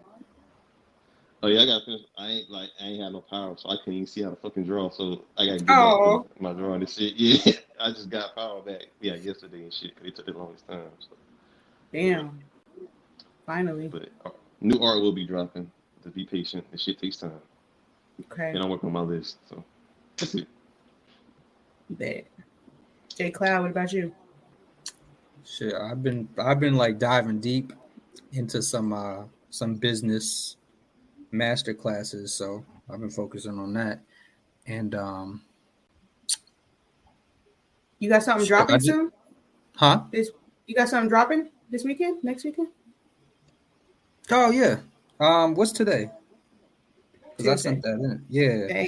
I got a tape dropping. It's like a beat tape. It's dropping on Saturday, so you know I'm gonna announce that. And yeah, y'all pre-save it. Huh? I said, tell them go pre-save it. Go pre-save go pre-save that shit. I'm gonna probably post up a link again, but pre-save that shit. I got a bunch of stuff coming out though. So that, and I've been today I just got like vocals back. I've been producing for a long time, but like this is for the first time I did some like J-pop shit. I'm not sure if anyone fucks with J-pop like that, but that's like probably like a milestone for me. So, you know, that's nice. That's something for me. And just educating myself and, you know, sharpening my craft. That's pretty much it. Knowledge is power. Word. Yeah. Cash is Cam. What's going on in your life? Just breaking my back, making this money. Cash is Scam 530 everywhere. Blue Collar Bully, King of Whites. metaborder.com/cash is Scam. Go get your workouts. I drop workout of the day. Not every day. That's too much work, but I do workout of the day once a week. Promo code cash is Scam, 30% off anything in the store. Because stay dangerous, be strong, so you can protect the people you love. Thanks. And I got music. I got rough. I need to send stems out to my boy because I got like rough mixes that like I've mixed as well as I can, but I'm still a fucking knuckle dragger when it comes to that shit. So I just got to stop being lazy and send the stems out. But you got to send some demos to the chat so we can hear your shit. I know it's so different from anything that I've released. So I don't know. It's like a little bit more like personal. I think that's why I've kind of been sitting on it. Not because I don't like it, and not because I don't think it's quality. I don't know. You know how it is when you make like personal music like that. You kind of want to like hold on to it in a way. I don't know. It's weird. It's like a weird fucking. Oh, I get it. It's like throwing your therapy sessions out into the world. You know what I mean? Yeah, it's very raw. One of those type of deals, but it'll happen. It'll happen soon. Work starts slowing down for me in like November and shit, so I can kind of just kick back and coach kids, teach kids how to fight, and fucking just relax and make music. So Hell yeah. That was Nice. Southside Gun, the one and only. YouTube, the review hour. Check that out. I'll be on there sometimes when I'm not busy trying to be a dad and play video games in my spare time. For those who want to get their ass whooped, anything PS PlayStation related, I'll let your boy Carlito _the guru. You feel me? I smack your ass in anything you want because I'm like that. I'm built like that. The TikTok is going up now. I'm getting a couple hundred views on videos on my reviews. So check that out at OG Say Young, all one word. Like I said, I'll get to doing some music reviews via video. I don't be in the mood to talk to people. I don't be in the mood to talk. So I had to force myself to do that. But yeah, you'll catch your boy doing that shit. So that's all I got. Nice. All right, guys. Well, yeah, everybody that's watching, y'all go subscribe to the YouTube channel. Follow us on Twitter. We got music reviews dropping. We got a lot of stuff we're working on. So just support the gang. Support real music, journalism, real hip hop heads. Okay, real music heads. So thank you guys for spending your Tuesday evening with us. Hope you all have a great night. And behalf on Hip Hop High Society, we say peace.